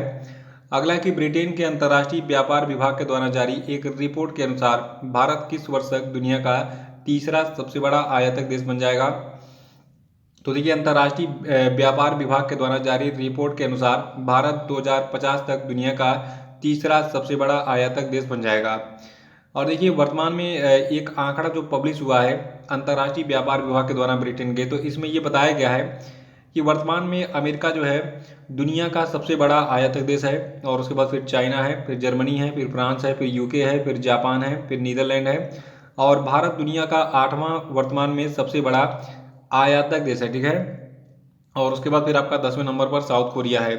लेकिन 2030 के और 2050 के लिए आंकड़ा जो जारी किया गया है अंतर्राष्ट्रीय व्यापार विभाग के द्वारा, तो इसमें बताया गया कि 2030 तक भारत जो है दुनिया का चौथा सबसे बड़ा आयातक होगा, और 2050 तक जो है भारत दुनिया का तीसरा सबसे बड़ा आयातक देश बन जाएगा। ठीक है,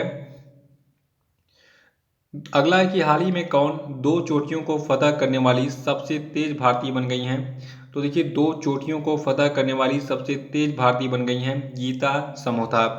और देखिए, आपको बता दूं, जो आपकी गीता समोता हैं ये CISF में जो है सब इंस्पेक्टर के रूप में काम करती हैं, यानी कि CISF में, यानी कि जो आपका केंद्रीय औद्योगिक सुरक्षा बल है, इसमें ये सब इंस्पेक्टर यानी कि SI हैं।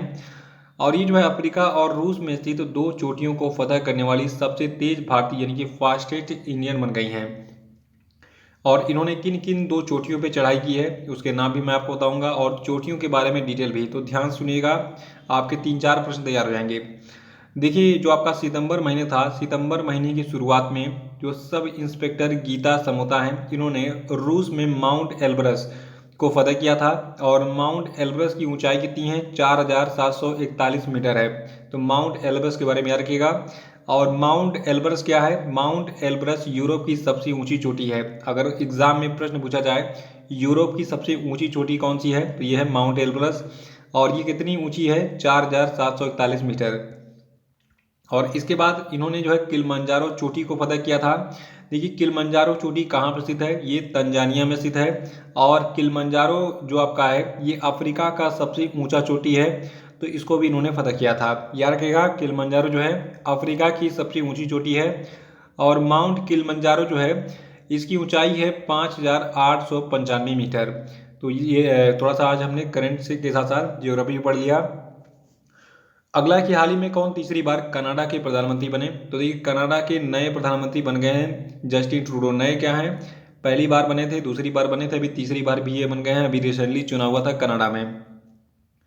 अगला कि अंतर्राष्ट्रीय सांकेतिक भाषा दिवस कब मनाया है। तो देखिए, अंतर्राष्ट्रीय सांकेतिक भाषा दिवस यानी कि international day of sine languages को हम 23 सितंबर को मनाते हैं। और 2021 का जो अंतर्राष्ट्रीय सांकेतिक भाषा दिवस है, इसका विषय है हम मानवाधिकारों के लिए हस्ताक्षर करते हैं, यानी कि we sign for human right. अगला कि भारतीय खाद्य सुरक्षा और मानक प्राधिकरण के अनुसार, मतलब कि अध्ययन के मुताबिक, भारत किस साल तक औद्योगिक ट्रांस फैट फ्री बन जाएगा।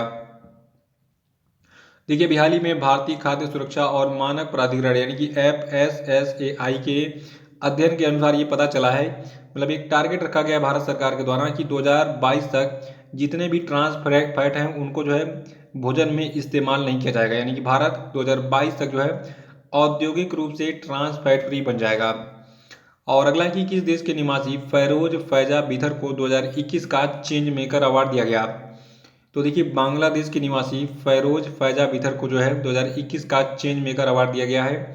और आपको बता दो, बिहाली में bill and Melinda Gates foundation जो है, तो इसी के द्वारा ये अवार्ड दिया गया है अच्छे स्वास्थ्य और कल्याण को बढ़ावा देने और उनके काम, यानी कि जो आपके फैरोज फैजा बिथर हैं, तो उनके काम के लिए बांग्लादेश की जो फैरोज फैजा बिथर, इनको 2021 का चेंज मेकर अवार्ड दिया गया है। सरल शब्दों में इतना याद रखिए कि बांग्लादेश की एक महिला है जिनका नाम है फैरोज फैजा बिथर, इनको 2021 का चेंज मेकर अवार्ड दिया गया है। और ये अवार्ड दिया जाता है हर साल bill and Melinda Gates foundation के द्वारा। नेक्स्ट है, सितंबर 2021 में प्रधानमंत्री मोदी किस देश की 3 दिवसीय यात्रा पर गए हैं। तो देखिए, सितंबर 2021 में प्रधानमंत्री मोदी अमेरिका की 3 दिवसीय यात्रा पर गए थे। और देखिए, आपको बता दूं, 23 सितंबर से अपनी 3 दिवसीय यात्रा के दौरान पीएम मोदी जो है सबसे पहले व्यक्तिगत रूप से क्वाड लीडर समिट में पार्टिसिपेट किया इन्होंने। फिर उसके बाद द्विपक्षीय बैठक की क्वालिटर के साथ। उसके बाद फिर 25 सितंबर को प्रधानमंत्री मोदी ने संयुक्त राष्ट्र महासभा के 76वें सत्र को संबोधित किया था। ये भी मैंने पिछले प्रश्न में बताया था, बार बार ये प्रश्न में आ जा रहा है, इसलिए इस मान के लिए कि इंपॉर्टेंट है एग्जाम के लिए। अगला है कि IBSF-6 रेड स्नूकर विश्व कप किसने जीता? तो देखिए जो आपका IBSF-6 रेड स्नूकर विश्व कप था, इसको जीता है पंकज आडवाणी ने। देखिए रिसेंटली पंकज आडवाणी ने अभी हाल ही में इस रेड स्नूकर विश्व कप के फाइनल में पाकिस्तान के बाबर मसीह पर जीत दर्ज करके इस IBSF-6 रेड स्नूकर विश्व कप में जीत के साथ अपना 24वां विश्व खिताब हासिल किया। और देखिए पिछले हफ्ते पंकज आडवाणी ने कारनामा किया था, इन्होंने 11वां एशियाई खिताब भी जीता था। तो अभी पंकज आडवाणी का जीता है IBSF-6 रेड स्नूकर विश्व कप। अगला है कि गिनीज वर्ल्ड रिकॉर्ड ने किसे दुनिया की सबसे उम्रदराज जीवित समान जुड़वा के रूप में प्रमाणित किया है? तो देखिए उमेनो सुमियामा और कोमे कोदामा, ये दो बहनें हैं जापान की। इन दोनों बहनों को देखिए, ये दोनों बहनें जुड़वा हैं, तो इन दोनों को दुनिया की सबसे उम्रदराज जीवित समान जुड़वा के रूप में प्रमाणित किया है गिनीज वर्ल्ड रिकॉर्ड ने। इन दोनों की उम्र कितनी है वर्तमान में? देखिए 1 सितंबर तक इनकी उम्र 107 साल 300 दिन का था, ठीक है। और देखिए इन दोनों ने रिकॉर्ड भी तोड़ा है। इन दोनों ने जापान की बहनों किन नारिता और जिन कानी द्वारा जो है 107 साल 175 दिन के बनाए गए पिछले रिकॉर्ड को तोड़ दिया है। अगर एग्जाम में पूछा जाए कि दुनिया की सबसे उम्रदराज जीवित समान जुड़वा कौन है, तो ये है उमेनो सुमियामा और कोमे कोदामा। 107 साल 300 दिन की थी ये 1 सितंबर तक। अगला है कि भारत के किस शतरंज खिलाड़ी ने नॉर्वे शतरंज ओपन 2021 का खिताब जीता? तो देखिए नॉर्वे शतरंज ओपन 2021 का खिताब जीता है डी गुकेश ने। अगला है कि हाल ही में किस राज्य के कामरूप जिले के छैगांव के में जो है एक चाय पार्क स्थापित किया गया? तो देखिए असम में स्थित है कामरूप जिला, और असम के कामरूप जिले में एक प्लेस है छैगांव, वहां पर एक टी पार्क यानी कि चाय पार्क की स्थापना की गई है। देखिए टी पार्क में होगा क्या, यहाँ पर चाय के ट्रेड चाय के क्वालिटी बढ़ाने और चाय से संबंधित जितने भी रिसर्च एंड डेवलपमेंट के काम हैं उन सभी पर जोर दिया जाएगा। और नेक्स्ट हमारा है प्रश्न कि हाल ही में वाणिज्य मंत्रालय ने किस तिथि तक वाणिज्य सप्ताह मनाने की घोषणा की? तो देखिए वाणिज्य सप्ताह को मनाया जाएगा 22 से 27 सितंबर तक, ये मनाया भी जा चुका है। तो 22 से 27 सितंबर तक वाणिज्य मंत्रालय ने वाणिज्य सप्ताह मनाया। अगला है कि किस व्यक्ति को संयुक्त राष्ट्र महासचिव एंटोनियो गुटेरेस ने 76वीं संयुक्त राष्ट्र महासभा में एक सतत विकास लक्ष्य यानी कि सस्टेनेबल डेवलपमेंट गोल्स अधिवक्ता के रूप में नियुक्त किया है? तो देखिए बिहार ही में कैलाश सत्यार्थी को अपॉइंट किया गया है सतत विकास लक्ष्य अधिवक्ता के रूप में। देखिए जो कैलाश सत्यार्थी के साथ साथ और भी लोग हैं जिनको अपॉइंट किया गया है क्या सतत विकास लक्ष्य अधिवक्ता, उनके नाम मैं आपको बता देता हूँ। देखिए कैलाश सत्यार्थी के साथ STEM कार्यकर्ता वेलेंटीना मनोज रबनाल को माइक्रोसॉफ्ट के अध्यक्ष, ब्रैड स्मिथ को और पॉप सुपरस्टार ब्लैक पिंक को नए SDG अधिवक्ता के रूप में नियुक्त किया गया है। और इसी के साथ अब जो SDG अधिवक्ता यानी कि सस्टेनेबल डेवलपमेंट गोल अधिवक्ता यानी कि सतत विकास लक्ष्य अधिवक्ता हैं, इनकी अब संख्या संयुक्त राष्ट्र में कुल 16 हो गई है, और इन 16 में कैलाश सत्यार्थी का नाम भी शामिल है। अगला की हाल ही में जी एंटरटेनमेंट एंटरप्राइजेज लिमिटेड ने किस कंपनी के साथ विलय कर लिया है? तो देखिए जी एंटरटेनमेंट एंटरप्राइजेज लिमिटेड ने अभी हाल ही में सोनी पिक्चर्स नेटवर्क इंडिया के साथ विलय कर लिया है, और इस विलय के बाद नए कंपनी में जी एंटरटेनमेंट की 47.07% हिस्सेदारी होगी, जबकि सोनी इंडिया की संयुक्त कंपनी में 52.93 कीमती फीसदी हिस्सेदारी होगी। यानी कि इस कंपनी का मालिक कौन होगा? इसका मालिक होगा जिसके पास सबसे ज्यादा हिस्सेदारी होगी सोनी इंडिया, ठीक है। अगला है कि एशियाई विकास बैंक ने चालू वित्त वर्ष 2021-22 के लिए भारत के आर्थिक विकास के अनुमान को कितना कर दिया? तो देखिए एशियाई विकास बैंक यानी कि एशियन डेवलपमेंट बैंक ने 2021-22 के वित्तीय वर्ष के लिए भारत के आर्थिक विकास के अनुमान को 10% कर दिया है। देखिए पहले ये विकास दर थी, अनुमान था 11% का, लेकिन इसको हटा दिया है एशियाई विकास बैंक ने। अब कहा है कि भारत का जो विकास दर रहेगा 2021-22 के वित्तीय वर्ष में रहेगा 10%। देखिए एडीबी ने अगले वित्तीय वर्ष यानी कि 2022-23 का जो वित्तीय वर्ष है इसके लिए अनुमान जारी किया है 7.5% का, ठीक है। नेक्स्ट है कि हाल ही में किस राज्य में हिमालयन फिल्म फेस्टिवल 2021 का पहला संस्करण आयोजित किया गया? तो देखिए हिमालयन फिल्म फेस्टिवल 2021 का पहला संस्करण लद्दाख में आयोजित किया गया हाल ही में। अगला है कि 400 डेज किसकी लिखी पुस्तक है? तो देखिए 400 डेज को लिखा है चेतन भगत ने। देखिए चेतन भगत की जितनी किताबें हैं उनको आप जरूर याद किया कीजिए। रिसेंटली भी हाल ही में चेतन भगत की किताब आई है जिसका नाम है 400 डेज, और इस उपन्यास में जो है सस्पेंस मिलेगा आपको, मानवीय रिश्तों, प्यार, दोस्ती, पागल दुनिया जिसमें हम रहते हैं, और सबसे बढ़कर एक माँ की कभी हार न मानने वाली दृढ़ संकल्प की कहानी जो है आपको 400 डेज में मिलेगी। और देखिए इसके पहले चेतन भगत की द गर्ल इन रूम 105 और वन अरेंज मर्डर नाम की पुस्तक भी आई थी। इनकी एक बहुत ही फेमस पुस्तक है चेतन भगत की 5 पॉइंट समवन, ठीक है, तो इसको भी याद रखिएगा। हाफ गर्लफ्रेंड भी जो है इनकी पुस्तक है। और 282वां कि हाल ही में किस अभिनेता को यूनाइटेड किंगडम की रॉयल नेवी में मानद कमांडर पद पर नियुक्त करके सम्मान दिया गया है? तो देखिए अभी हाल ही में डेनियल क्रेग को दिया गया है मानद कमांडर का पद, किसमें? यूनाइटेड किंगडम की रॉयल नेवी में। और डेनियल क्रेग कौन है? जेम्स बॉन्ड मूवी आपने देखी होगी, उसमें ये जो है अभिनेता के रूप में काम करते हैं, मेन लीड रोल में। 283वां कि हाल ही में किस राज्य के काजा में दुनिया के सबसे ऊंचे इलेक्ट्रिक वाहन चार्जिंग स्टेशन का उद्घाटन किया गया? तो देखिए दुनिया का जो सबसे ऊंचा इलेक्ट्रिक वाहन चार्जिंग स्टेशन है इसको बनाया गया है हिमाचल प्रदेश में। और हिमाचल प्रदेश के लाहौल स्पीति जिले के काजा में 500 फीट पर दुनिया का सबसे ऊंचा इलेक्ट्रिक वाहन चार्जिंग स्टेशन बनाया गया है। अगला है कि संयुक्त राष्ट्र की खाद्य एजेंसी के अनुसार किस देश में 16 मिलियन लोग भूखमरी की ओर बढ़ रहे हैं? तो देखिए संयुक्त राष्ट्र की खाद्य एजेंसी के अनुसार यमन में 16 मिलियन लोग भूखमरी की ओर बढ़ रहे हैं। 285वां की किस व्यक्ति को पंजाब का नया मुख्य सचिव बनाया गया है? तो देखिए पंजाब के नए मुख्य सचिव बनाए गए हैं अनिरुद्ध तिवारी। और 286वां की हाल ही में रक्षा मंत्रालय ने हैवी व्हीकल्स फैक्ट्री चेन्नई को भारतीय सेना के लिए कितने अर्जुन टैंक MK1A का ऑर्डर दिया? तो देखिए एक कंपनी है हैवी व्हीकल्स फैक्ट्री चेन्नई, तो ये जो है अब बनाएगी इंडियन आर्मी यानी कि भारतीय सेना के लिए कुल 118 अर्जुन टैंक MK1A। देखिए जो अर्जुन टैंक MK1A है ये अर्जुन टैंक का ही उन्नत संस्करण है, और जो ये 118 अर्जुन टैंक बनाए जाएंगे नए सीरीज वाले, तो इनको जो है मतलब बनाने में कुल लागत कितनी आएगी? 7,523 करोड़ रुपए। यानी कि ये जो ऑर्डर है रक्षा मंत्रालय ने दिया है हैवी व्हीकल्स फैक्ट्री चेन्नई को, तो ये जो है ऑर्डर कितने का है? 7,523 करोड़ रुपए। इतने अमाउंट में 118 अर्जुन टैंक MK1A बनाए जाएंगे।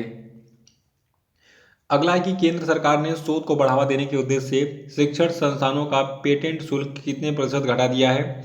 तो देखिए अभी हाल ही में केंद्र सरकार ने कहा था कि हम रिसर्च को बढ़ावा देना चाहते हैं, और अब जो कोई भी रिसर्चर होगा अपना थीसिस अगर वो पेटेंट कराएगा तो उसको 80% जो है कम फीस देना पड़ेगा, यानी कि 80% फीस घटा दिया गया है पेटेंट वाला। अगला है कि IPL की किसी एक टीम के खिलाफ 1000 रन बनाने वाले पहले बल्लेबाज कौन बन गए हैं? तो देखिए IPL की किसी एक टीम के खिलाफ 1000 रन बनाने वाले पहले बल्लेबाज बन गए हैं रोहित शर्मा।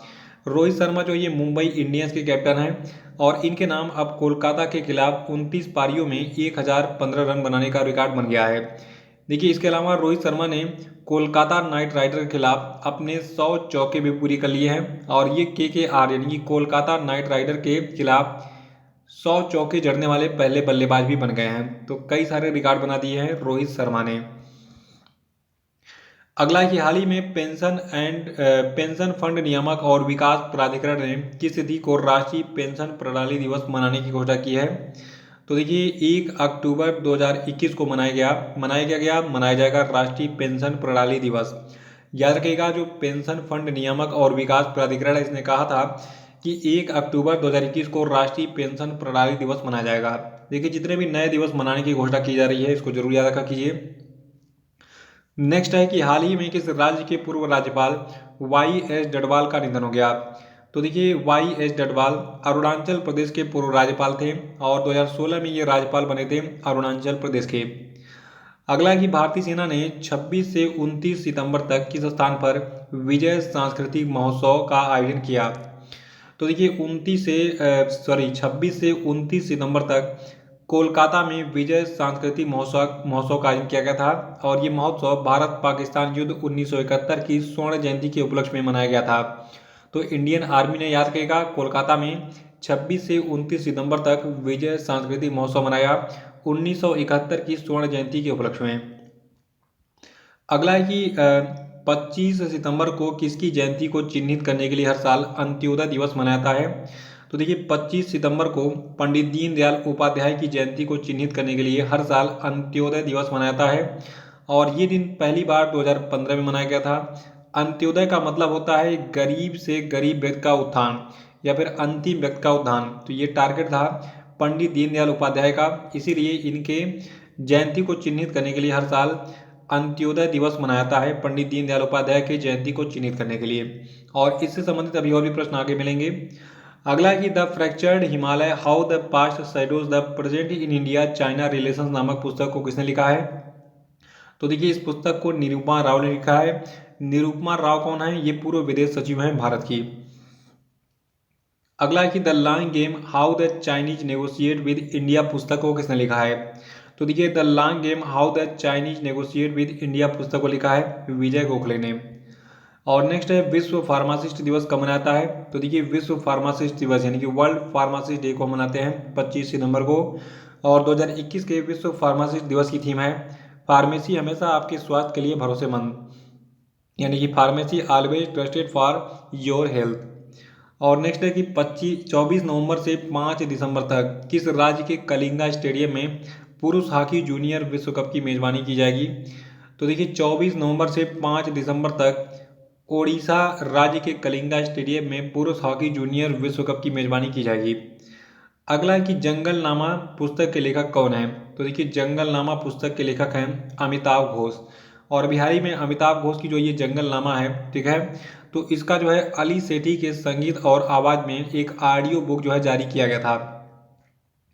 अगला कि बिटकॉइन के संस्थापक कौन है? तो देखिए बिटकॉइन क्रिप्टो करेंसी है और इस क्रिप्टो करेंसी बिटकॉइन के संस्थापक थे सातोशी नाकामोतो और इनकी हाल ही में एक मूर्ति लगाई गई है हंगरी के बुडापेस्ट में।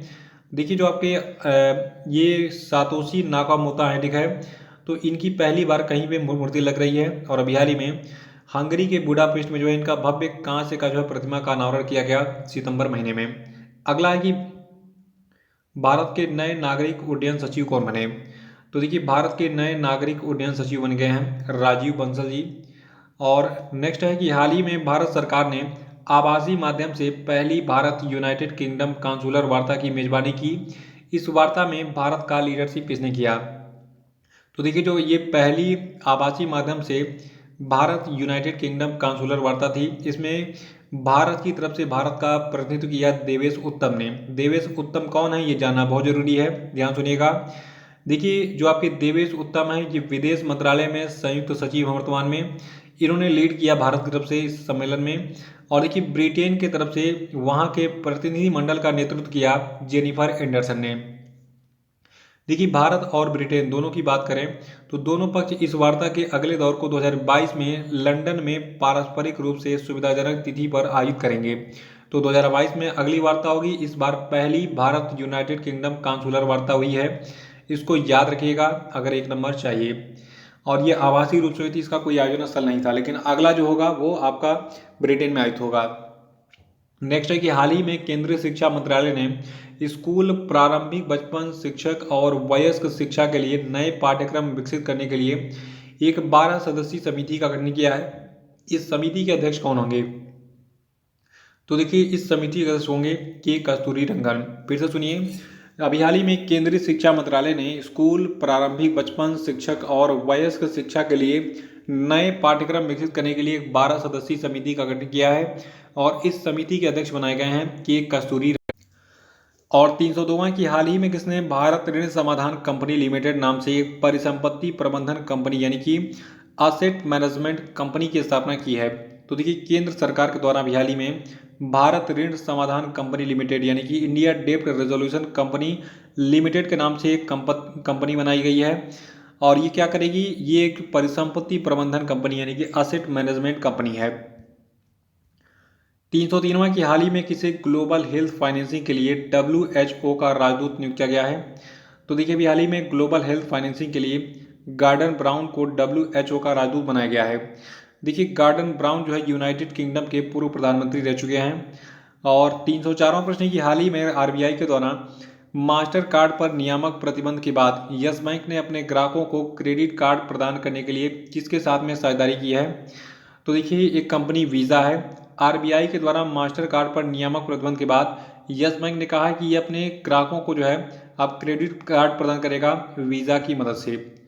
अगला प्रश्न है कि हाल ही में फेडरल बैंक ने mobile first credit card launch करने के लिए किसके साथ में साझेदारी की है? तो देखिए अभी हाल ही में फेडरल बैंक ने mobile first credit card launch करने के लिए वन कार्ड के साथ साझेदारी की है। नेक्स्ट है कि हाल ही में किस देश ने 23 सितंबर 2021 को सभी क्रिप्टो करेंसी लेन देन को अवैध घोषित कर दिया है? तो देखिए अभी हाल ही में चीन यानी कि चाइना ने जो है 23 सितंबर 2021 को सभी क्रिप्टो करेंसी के लेन देन को अवैध कर दिया था। नेक्स्ट है कि प्रधानमंत्री नरेंद्र मोदी 27 सितंबर 2021 को पूरे भारत में स्वास्थ्य सेवा वितरण की प्रभावशीलता, दक्षता और पारदर्शिता में सुधार के लिए प्रौद्योगिकी के उपयोग करने के उद्देश्य से किस योजना को शुरू किया है? तो देखिए इस योजना का नाम है प्रधानमंत्री डिजिटल स्वास्थ्य मिशन। नेक्स्ट है सिविल सेवा परीक्षा 2020 में किसने टॉप किया था? तो देखिए 2020 का रिजल्ट आ चुका है IAS का, और शुभम कुमार जो कि बिहार के हैं इन्होंने इसमें टॉप किया। इसमें दूसरे स्थान पर जागृति अवस्थी रही, तीसरे स्थान पर अंकिता जैन रही। 309वां प्रश्न है कि हाल ही में किसे अंतर्राष्ट्रीय परमाणु ऊर्जा एजेंसी के बाहरी लेखा परीक्षक के रूप में चुना गया है? तो देखिए जो आपके GC मुर्मू हैं इनको अंतर्राष्ट्रीय परमाणु ऊर्जा एजेंसी के बाहरी लेखा परीक्षक के रूप में चुना गया है। और 310वां की हाल ही में किस राज्य के मीठा खीरे को GI टैग दिया गया? तो देखिए नागालैंड का जो मीठा खीरा है यानी कि स्वीट कुकुम्बर है, इसको जियोग्राफिकल इंडिकेशन टैग दिया गया सितंबर महीने में। और इसके पहले नागालैंड के ही पेड़ टमाटर जिसका नाम है टैमारिल्लो और प्रसिद्ध नागा राजा मिर्च को जो है इन दोनों को भी GI टैग दिया गया था। तो अब जो है नागालैंड में मीठा खीरे यानी कि स्वीट कुकुम्बर को GI टैग मिला है, इसके पहले टैमारिल्लो को मिला था और नागा राजा मिर्च को भी मिला था। 311वां है कि रूसी ग्रैंड प्रिक्स 2021 किसने जीता? तो देखिए रशियन ग्रैंड प्रिक्स 2021 को जीता है लुइस हैमिल्टन ने। लुइस हैमिल्टन मर्सिडीज के ड्राइवर हैं, ये ग्रेट ब्रिटेन के निवासी हैं। तो इन्होंने जो है इस रूसी ग्रैंड प्रिक्स 2021 का खिताब जीत लिया है। और इसी रशियन ग्रैंड प्रिक्स 2021 में जो है जो सेकंड रनअप रहे यानी कि द्वितीय विजेता रहे, मतलब एक तरीके का दूसरे स्थान पर रहे, ये आपके कौन रहे? ये रहे मैक्स वर्स्टप्पन। मैक्स वर्स्टप्पन जो है इस रेस में दूसरे स्थान पर थे। ये रेड बुल के ड्राइवर हैं, नीदरलैंड के निवासी हैं। और इस रेस में तीसरे स्थान पर कार्लोस सैंज जूनियर रहे, ये फरारी के ड्राइवर हैं, स्पेन के निवासी हैं। ठीक है, अगला प्रश्न है कि हाल ही में किस राज्य की सोजत मेहंदी को GI टैग प्रदान किया गया? तो देखिए जो आपका राजस्थान राज्य है, राजस्थान राज्य की सोजत मेहंदी को GI टैग दिया गया हाल ही में। और नेक्स्ट है कि हाल ही में किसे वायुसेना का नया उप प्रमुख नियुक्त किया गया है? तो देखिए अभी हाल ही में एयर मार्शल संदीप सिंह को वायुसेना का नया उप प्रमुख अपॉइंट किया गया है। नेक्स्ट है कि विश्व पर्यटन दिवस कब मनाता है? तो देखिए विश्व पर्यटन दिवस को हम 27 सितंबर को मनाते हैं। और 2021 के विश्व पर्यटन दिवस की थीम है समावेशी विकास के लिए पर्यटन यानी कि टूरिज्म फॉर इंक्लूसिव ग्रोथ। अगला कि किस व्यक्ति को 2021-22 के लिए सर्वसम्मति से ऑडिट ब्यूरो ऑफ सर्कुलेशन का अध्यक्ष चुना गया है? तो देखिए ऑडिट ब्यूरो ऑफ सर्कुलेशन का अध्यक्ष चुना गया है देवव्रत मुखर्जी को। नेक्स्ट है कि हाल ही में किसने नई दिल्ली के इंदिरा गांधी इंडोर स्टेडियम में पहली बार राष्ट्रीय सहकारी सम्मेलन जिसका नाम था सहकारिता सम्मेलन, इसका उद्घाटन किया और उसको संबोधित भी किया? देखिए आपको पता होना चाहिए कि जो आपके केंद्रीय गृह मंत्री अमित शाह हैं, ठीक है, ये भारत के सहकारिता मंत्री भी हैं, केंद्रीय सहकारिता मंत्री। तो इसीलिए इन्होंने इंदिरा गांधी इंडोर स्टेडियम में पहली बार जो अभी हाल ही में रिसेंटली राष्ट्रीय सहकारी सम्मेलन आयोजित किया गया था उसका उद्घाटन किया, उसको और संबोधित भी किया। अगला कि विश्व नदी दिवस कब मनाता है? तो देखिए विश्व नदी दिवस को हम 26 सितंबर को मनाते हैं। 2021 का विश्व नदी दिवस जो था इसका थीम है हमारे समुदायों में जलमार्ग यानी कि water ways in our communities. अगला है कि विश्व पर्यावरण स्वास्थ्य दिवस यानी कि वर्ल्ड एनवायरमेंटल हेल्थ डे कब मनाया जाता है? तो देखिए विश्व पर्यावरण स्वास्थ्य दिवस यानी कि वर्ल्ड एनवायरमेंटल हेल्थ डे को हम मनाते हैं 26 सितंबर को। और अगला प्रश्न है कि परमाणु हथियारों के पूर्ण उन्मूलन के लिए अंतर्राष्ट्रीय दिवस यानी कि international day for the total elimination of nuclear weapons कब मनाया जाता है? तो देखिए अंतर्राष्ट्रीय परमाणु हथियारों के पूर्ण उन्मूलन के लिए जो अंतर्राष्ट्रीय दिवस है ये 26 सितंबर को मनाया जाता है। अगला प्रश्न है कि हाल ही में ग्रामीण विकास मंत्रालय के तत्वाधान में राष्ट्रीय ग्रामीण विकास और पंचायती राज संस्थान हैदराबाद ने 15 राज्यों के कितने विकलांग उम्मीदवारों को हुनरबाज पुरस्कार प्रदान किया? तो देखिए टोटल 75 लोगों को हुनरबाज पुरस्कार प्रदान किया गया है। ये 75 जो हुनरबाज लोग हैं ये 15 राज्यों से बिलोंग करते हैं, ठीक है। याद रखिएगा ग्रामीण विकास मंत्रालय के तत्वाधान में राष्ट्रीय ग्रामीण विकास और पंचायती राज संस्थान हैदराबाद ने 15 राज्यों के टोटल 75 विकलांग उम्मीदवारों को अभी हाल ही में हुनरबाज पुरस्कार प्रदान किया है। देखिए ये जो पुरस्कार समारोह है इसका आयोजन पंडित दीनदयाल उपाध्याय की जयंती अंत्योदय दिवस मनाने और आज़ादी का अमृत महोत्सव के हिस्से के रूप में किया गया था। अगला प्रश्न है कि हाल ही में भारत के प्रधानमंत्री नरेंद्र मोदी किस तिथि को न्यूयॉर्क में संयुक्त राष्ट्र महासभा के 76वें सत्र को संबोधित किया? तो देखिए पीएम मोदी ने 25 सितंबर 2021 को न्यूयॉर्क में संयुक्त राष्ट्र महासभा के 76वें सत्र को संबोधित किया था और इससे पहले पीएम मोदी ने 2019 में जो आपका संयुक्त राष्ट्र महासभा था उसको संबोधित किया था।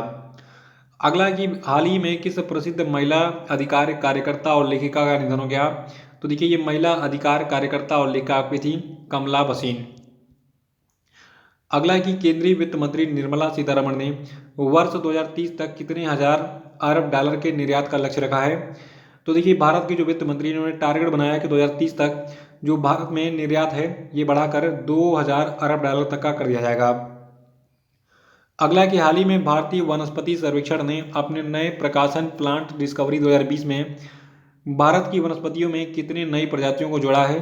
तो देखिए भारत में टोटल 267 नई वनस्पतियों को जोड़ा गया है वनस्पतियों की सूची में। देखिए जो भारतीय वनस्पति सर्वेक्षण है, ठीक है, तो इसने मतलब इसका जो हेडक्वार्टर है आपका कोलकाता में है और इसकी स्थापना 13 फरवरी 1890 को की गई थी। अगला है कि T20 क्रिकेट में 10,000 रन बनाने वाले पहले भारतीय खिलाड़ी कौन बन गए हैं? तो देखिए T20 क्रिकेट में 10,000 रन बनाने वाले पहले भारतीय खिलाड़ी बन गए हैं विराट कोहली। देखिए विराट कोहली ने ये कारनामा 26 सितंबर को किया है और जो विराट कोहली इन्होंने 26 सितंबर को मुंबई इंडियंस के खिलाफ T20 फॉर्मेट में 10,000 रन पूरे करने वाले जो है ये पहले भारतीय बने थे। देखिए विश्व क्रिकेट में कोहली ऐसा करने वाले दुनिया के 5वें खिलाड़ी हैं। विराट कोहली से पहले T20 क्रिकेट में 10,000 रन कौन किसने किसने बनाए हैं? इनसे पहले वेस्ट इंडीज के क्रिस गेल और किरोन पोलार्ड और पाकिस्तान के शोएब मलिक, ऑस्ट्रेलिया के डेविड वार्नर जो ये कारनामा कर चुके हैं, यानी कि वो T20 फॉर्मेट में 10,000 रन पूरे कर चुके हैं। तो अभी यहाँ पे प्रश्न को फिर से सुनिए और समझिए कि विराट कोहली T20 क्रिकेट में 10,000 रन बनाने वाले पहले भारतीय खिलाड़ी बन गए हैं और दुनिया के 5वें खिलाड़ी बन गए, इन्होंने 10,000 रन कंप्लीट किए हैं। और अगला है कि विश्व रेबीज दिवस यानी कि वर्ल्ड रेबीज डे कब मनाया जाता है? तो देखिए विश्व रेबीज दिवस को हम 28 सितंबर को मनाते हैं और 2021 के लिए विश्व रेबीज दिवस की थीम क्या रखी गई है? Rabies fact not fear. देखिए जो विश्व रेबीज दिवस है ये पहली बार 28 सितंबर 2007 को मनाया गया था। ये दिन फ्रांसीसी केमिस्ट और माइक्रोबायोलॉजिस्ट लुई पास्चर की पुण्यतिथि का भी प्रतीक है जिन्होंने पहली रेबीज वैक्सीन को विकसित किया था। तो इन्हीं के सम्मान में 28 सितंबर को विश्व रेबीज दिवस मनाया जाता है। देखिए केंद्र सरकार ने अभी हाल ही में विश्व रेबीज दिवस के दिन एक जो है अनाउंसमेंट किया कि ये कुत्तों के काटे जाने के बाद जो रेबीज की बीमारी होती है इसको 2030 तक जो है खत्म करने का इसने एक राष्ट्रीय कार्य योजना जारी किया है। यानी कि भारत सरकार ने टारगेट रखा है कि 2030 तक रेबीज को खत्म किया जाएगा, ठीक है। तो ये टारगेट ईयर बहुत पूछा जाता है किसी भी बीमारी का, इसको याद रखिएगा। और अगला प्रश्न है कि सूचना तक सार्वभौमिक पहुंच के लिए अंतर्राष्ट्रीय दिवस कब मनाया जाता है? तो देखिए सूचना तक सार्वभौमिक पहुंच के लिए अंतर्राष्ट्रीय दिवस को हम 28 सितंबर को मनाते हैं और इस दिवस को मनाया जाता है यूनेस्को यानी कि संयुक्त राष्ट्र शैक्षिक वैज्ञानिक और सांस्कृतिक संगठन यानी कि United Nations Educational Scientific and Cultural Organization के द्वारा हर साल। और यूनेस्को के बारे में भी थोड़ा सा जान लीजिए। देखिए यूनेस्को का मुख्यालय है पेरिस, फ्रांस में। इसके जो चीफ हैं इनका नाम है आंद्रे एजोले और यूनेस्को की स्थापना 16 नवंबर 1945 को हुई थी। तो याद रखिएगा यूनेस्को के द्वारा 28 सितंबर को सूचना तक सार्वभौमिक पहुंच के लिए अंतर्राष्ट्रीय दिवस मनाया जाता है। अगला है कि चौथी भारत अमेरिका स्वास्थ्य वार्ता किस स्थान पर आयोजित की गई?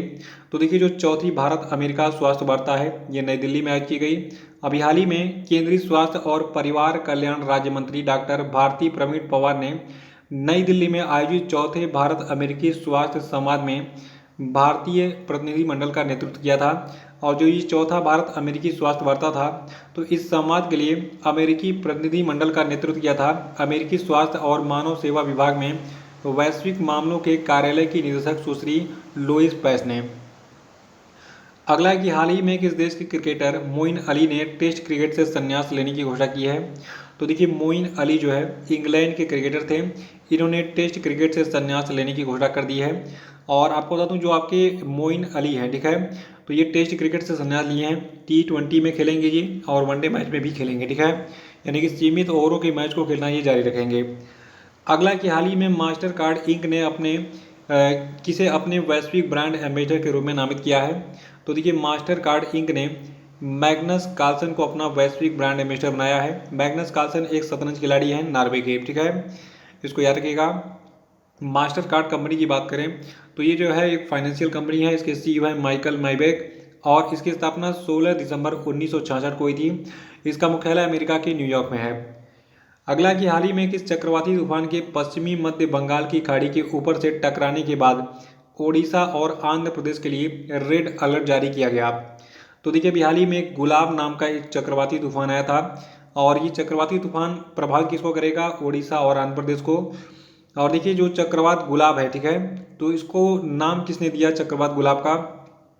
देखिए, जो ये चक्रवाती तूफान गुलाब है, इसका नामकरण किया है पाकिस्तान ने। देखिए, गुलाब शब्द जो है ये अंग्रेजी में रोज को संदर्भित करता है और लैंडफॉल के दौरान जो ये गुलाब चक्रवाती तूफान आया था, ठीक है, तो इसकी स्पीड बताई गई है कि ये रहेगा आपका 90 से 100 किलोमीटर प्रति घंटे, ठीक है। और 232वां की द बैटल ऑफ रेजांग ला किसकी लिखी पुस्तक है। तो देखिए, द बैटल ऑफ रेजांग ला जो है इसको लिखा है कुलप्रीत यादव ने। कुलप्रीत यादव कौन है। देखिए, कुलप्रीत यादव जो है ये नौसेना यानी कि नेवी के पूर्व अधिकारी रह चुके हैं, लेकिन अब ये राइटर बन गए हैं। और इन्होंने अपनी किताब द बैटल ऑफ रेजांग ला में लिखा है 120 भारतीय सैनिकों की कहानी, जिन्होंने 1962 में भारत चीन युद्ध में 5000 मजबूत चीनी सैनिकों के खिलाफ एक बहादुर लड़ाई लड़ी थी, जिससे पूरे लद्दाख क्षेत्र पर एक संभावित कब्जा हो गया था भारत का। और जो ये पुस्तक है द बैटल ऑफ रेजांग ला, इसको पेंगुइन रैंडम हाउस ने पब्लिश किया है। अगला प्रश्न कि किस यूरोपीय देश ने हाल ही में समलैंगिक विवाह को वैध घोषित किया। तो देखिए, स्विट्जरलैंड ने जो है समलैंगिक विवाह को वैध घोषित कर दिया है और ये अनाउंसमेंट स्विट्जरलैंड में 26 सितंबर को हुई थी एक जनमत संग्रह के बाद। जो जनमत संग्रह हुआ था, तो यहाँ पर लगभग 2/3 बहुमत से जो है समलैंगिक नागरिक विवाह और समान लिंग वाले जोड़ों के लिए बच्चों को गोद लेने के अधिकार को वैध बनाया गया और कुल 64.1% मतदाताओं ने समलैंगिक विवाह के पक्ष में मतदान किया था स्विट्जरलैंड में। अगला के निम्न में से किस देश ने 24 सितंबर 2021 को कोरोना वायरस के खिलाफ कोविशील्ड वैक्सीन को मान्यता दी। तो देखिए, इटली ने जो है 24 सितंबर 2021 को कोरोना वायरस के खिलाफ कोविशील्ड वैक्सीन को मान्यता दी थी। देखिए, कोरोना वायरस के खिलाफ कोविशील्ड वैक्सीन को ऑक्सफोर्ड यूनिवर्सिटी और एस्ट्राजेनेका द्वारा संयुक्त रूप से विकसित किया गया था और इसे सीरम इंस्टीट्यूट ऑफ इंडिया के द्वारा जो है निर्मित किया गया था। अगला है कि RBI ने नियामकीय अनुपालन में कमी को लेकर किस निजी बैंक पर 2 करोड़ रुपए का जुर्माना लगाया है। तो देखिए, ये निजी बैंक है RBL बैंक। यार के कहा, RBL बैंक पर सितंबर महीने में 2 करोड़ रुपए का जुर्माना लगाया गया RBI के द्वारा। RBL बैंक जो इसका मुख्यालय मुंबई में स्थित है, स्थापना इसकी 1943 में हुई थी। और रिजर्व बैंक ऑफ इंडिया के बारे में आपको बता ही चुका हूँ, इसके गवर्नर कौन है, शक्तिकांत दास। क्रम से ये 25वें गवर्नर हैं RBI के। RBI का मुख्यालय बम्बई में यानी कि मुंबई में है। इसकी स्थापना ब्रिटिश राज में हुई थी 1 अप्रैल 1935 को। और एक खास बात और है, जब इसकी स्थापना हुई थी उस समय RBI का मुख्यालय कोलकाता में हुआ करता था, लेकिन बाद में ट्रांसफर करके इसको जो है कहाँ पे कर दिया गया, मुंबई में। अगला है कि हाल ही में संयुक्त राष्ट्र के इंटरनेट गवर्नेंस फोरम 2021 में भारत का प्रतिनिधित्व करने की जिम्मेदारी किसको प्रदान की गई है। तो ये जिम्मेदारी दी गई है पूर्णिमा तिवारी को। याद रखिएगा, हाल ही में संयुक्त राष्ट्र के इंटरनेट गवर्नेंस फोरम 2021 में भारत का लीडरशिप करने की जिम्मेदारी दी गई है पूर्णिमा तिवारी को। पूर्णिमा तिवारी कौन है, ये जो है देखिए दिल्ली में आपका स्थित है जामिया मिलिया इस्लामिया विश्वविद्यालय, तो इसकी ये पूर्व छात्रा हैं। और जो 16वीं वार्षिक UN इंटरनेट गवर्नेंस फोरम था, ठीक है, तो इस बैठक का जो आयोजन है ये पोलैंड सरकार की अध्यक्षता में 6 से 10 सितंबर तक जो है केटो वाइज में किया जाएगा, ठीक है। तो इसमें जो है ये भारत को लीड करेंगी कौन, पूर्णिमा तिवारी। और जो ये सम्मेलन होगा इंटरनेट गवर्नेंस फोरम 2021, जो कि दिसंबर में 6 से 10 दिसंबर को आयोजित होगा, इसका विषय रहेगा इंटरनेट यूनाइटेड होगा। और पूर्णिमा तिवारी की बात करें तो पूर्णिमा तिवारी 29 एम्बेसडर में से एक होंगी जिन्हें 193 देशों के आवेदकों में से चुना गया है।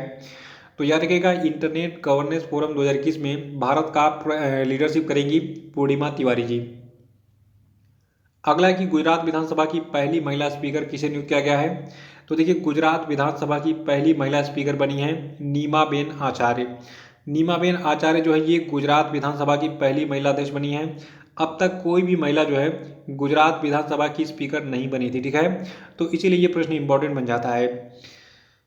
देखिए इससे पहले राजेंद्र त्रिवेदी जो है ये गुजरात विधानसभा के स्पीकर थे, लेकिन 16 सितंबर को उन्होंने इस्तीफा दे दिया। देखिए अभी हाल ही में रिसेंटली भूपेंद्र पटेल जो है ये मुख्यमंत्री बने थे, नए मुख्यमंत्री कहाँ के, गुजरात के, ठीक है। इन्होंने इस पद पर विजय रूपाणी का स्थान लिया था। तो भूपेंद्र पटेल जब मुख्यमंत्री बने तो उनका नया मंत्रिमंडल भी जो है आ गया। बाद में अध्यक्ष का पद खाली हो गया 16 सितंबर को। तो अब जो है नीमाबेन आचार्य को चुना गया है गुजरात विधानसभा का पहला महिला स्पीकर। अगला कि सितंबर महीने के अंत में किस रेलवे स्टेशन को सौर ऊर्जा के माध्यम से 100% संपन्न किया गया। तो देखिए जो आपका doctor M G Ramachandran central station है, इसको 100% दिन में जो है सौर ऊर्जा से चलाने वाला स्टेशन बना दिया गया है। और जो आपका doctor M G Ramachandran central station है, इसका पूरा नाम था Chennai central railway station. Recently केंद्र सरकार ने जो है चेन्नई सेंट्रल स्टेशन का नाम बदलकर doctor M G Ramachandran central station नाम दे दिया था, ठीक है। तो सितंबर महीने के अंत में जो आपका doctor M G Ramachandran central station है, याद रखिएगा ये सौर ऊर्जा के माध्यम से 100% संपन्न बन गया। अगला कि हाल ही में किस राज्य की जूडीमा, देखिए जूडीमा क्या होती है, घर की बनी चावल की शराब है। तो किस राज्य की जूडीमा को भौगोलिक संकेतक टैग दिया गया है। तो देखिए जो आपकी जूडीमा यानी कि घर की बनी चावल की शराब है, ये फेमस है असम में, ये असम राज्य से संबंधित है, ठीक है। इसको जीआई टैग दिया गया हाल ही में। तो आइए इसके बारे में थोड़ा सा जूडीमा के बारे में जान लेते हैं। देखिए जूडीमा चावल से बना एक स्थानीय किण्वित पेय यानी कि फर्मेंटेड ड्रिंक है, जिसे असम में दिमासा समुदाय के द्वारा बनाया जाता है। और इसका नाम जू शब्द से लिया गया है, जिसका अर्थ है शराब, दीमा का अर्थ है दिमासा से संबंधित, ठीक है। ये पूरे पूर्वोत्तर में जो है जीआई टैग पाने वाला पहला पारंपरिक काढ़ा है। देखिए है तो ये दारू यानी कि शराब, लेकिन इसको वो लोग काढ़ा के नाम से पीते हैं। तो शराब शराब होती है, शराब को आप भले ही जो है कहे अमृत पेय कहिए चाहे कुछ भी कहिए, ठीक है, मधुशाला वैसे कहते हैं शराब खाने को, तो कुछ भी कह लीजिए, लेकिन शराब शराब होती है। तो जूडीमा जो है ये घर की बनी चावल की शराब है, ये असम राज्य में जो है काफ़ी फेमस है। वहाँ पर जो है ये स्थानीय किण्वित पेय के रूप में जो है दिमासा समुदाय के द्वारा मनाया जाता है। 240वां प्रश्न की विश्व हृदय दिवस कब मनाता है। तो देखिए विश्व हृदय दिवस को हम 29 सितंबर को मनाते हैं। और 2021 के लिए विश्व हृदय दिवस की थीम है यूज हार्ट टू कनेक्ट। तो थीम और डेट दोनों याद रखिएगा। तो इसी प्रश्न के साथ ये वीडियो समाप्त होता है। आपको ये वीडियो कैसा लगा कमेंट बॉक्स में जरूर बताइए, और प्लीज़ इसको लाइक जरूर कर दिया कीजिए, आप लोग कंजूसी मत किया कीजिए, और इसको लाइक करने के बाद शेयर जरूर कर दिया कीजिए। देखिए जो लोग नए वो एक काम कर लेंगे, चैनल को सब्सक्राइब जरूर कर लेंगे, साथ में जो बेल आइकन है, ठीक है, तो बेल आइकन को दबाने से क्या होता है आपको नोटिफिकेशन मेरे वीडियोस का मिलता रहेगा कि कब कौन सी वीडियो आ रही है। और साथ में टेलीग्राम चैनल की लिंक डिस्क्रिप्शन बॉक्स में दी गई है। अगर आप टेलीग्राम चैनल को ज्वाइन कर लेते हैं तो कई सारे बेनिफिट हैं। आपको वहाँ से सारे मंथली करंट अफेयर के पीडीएफ फ्री में मिलते रहेंगे, और सारे वीडियो का नोटिफिकेशन वहाँ पे ऑटोमेटिक मिलता रहेगा। तो ये सारे काम कर लीजिएगा। जय हिंद, जय भारत।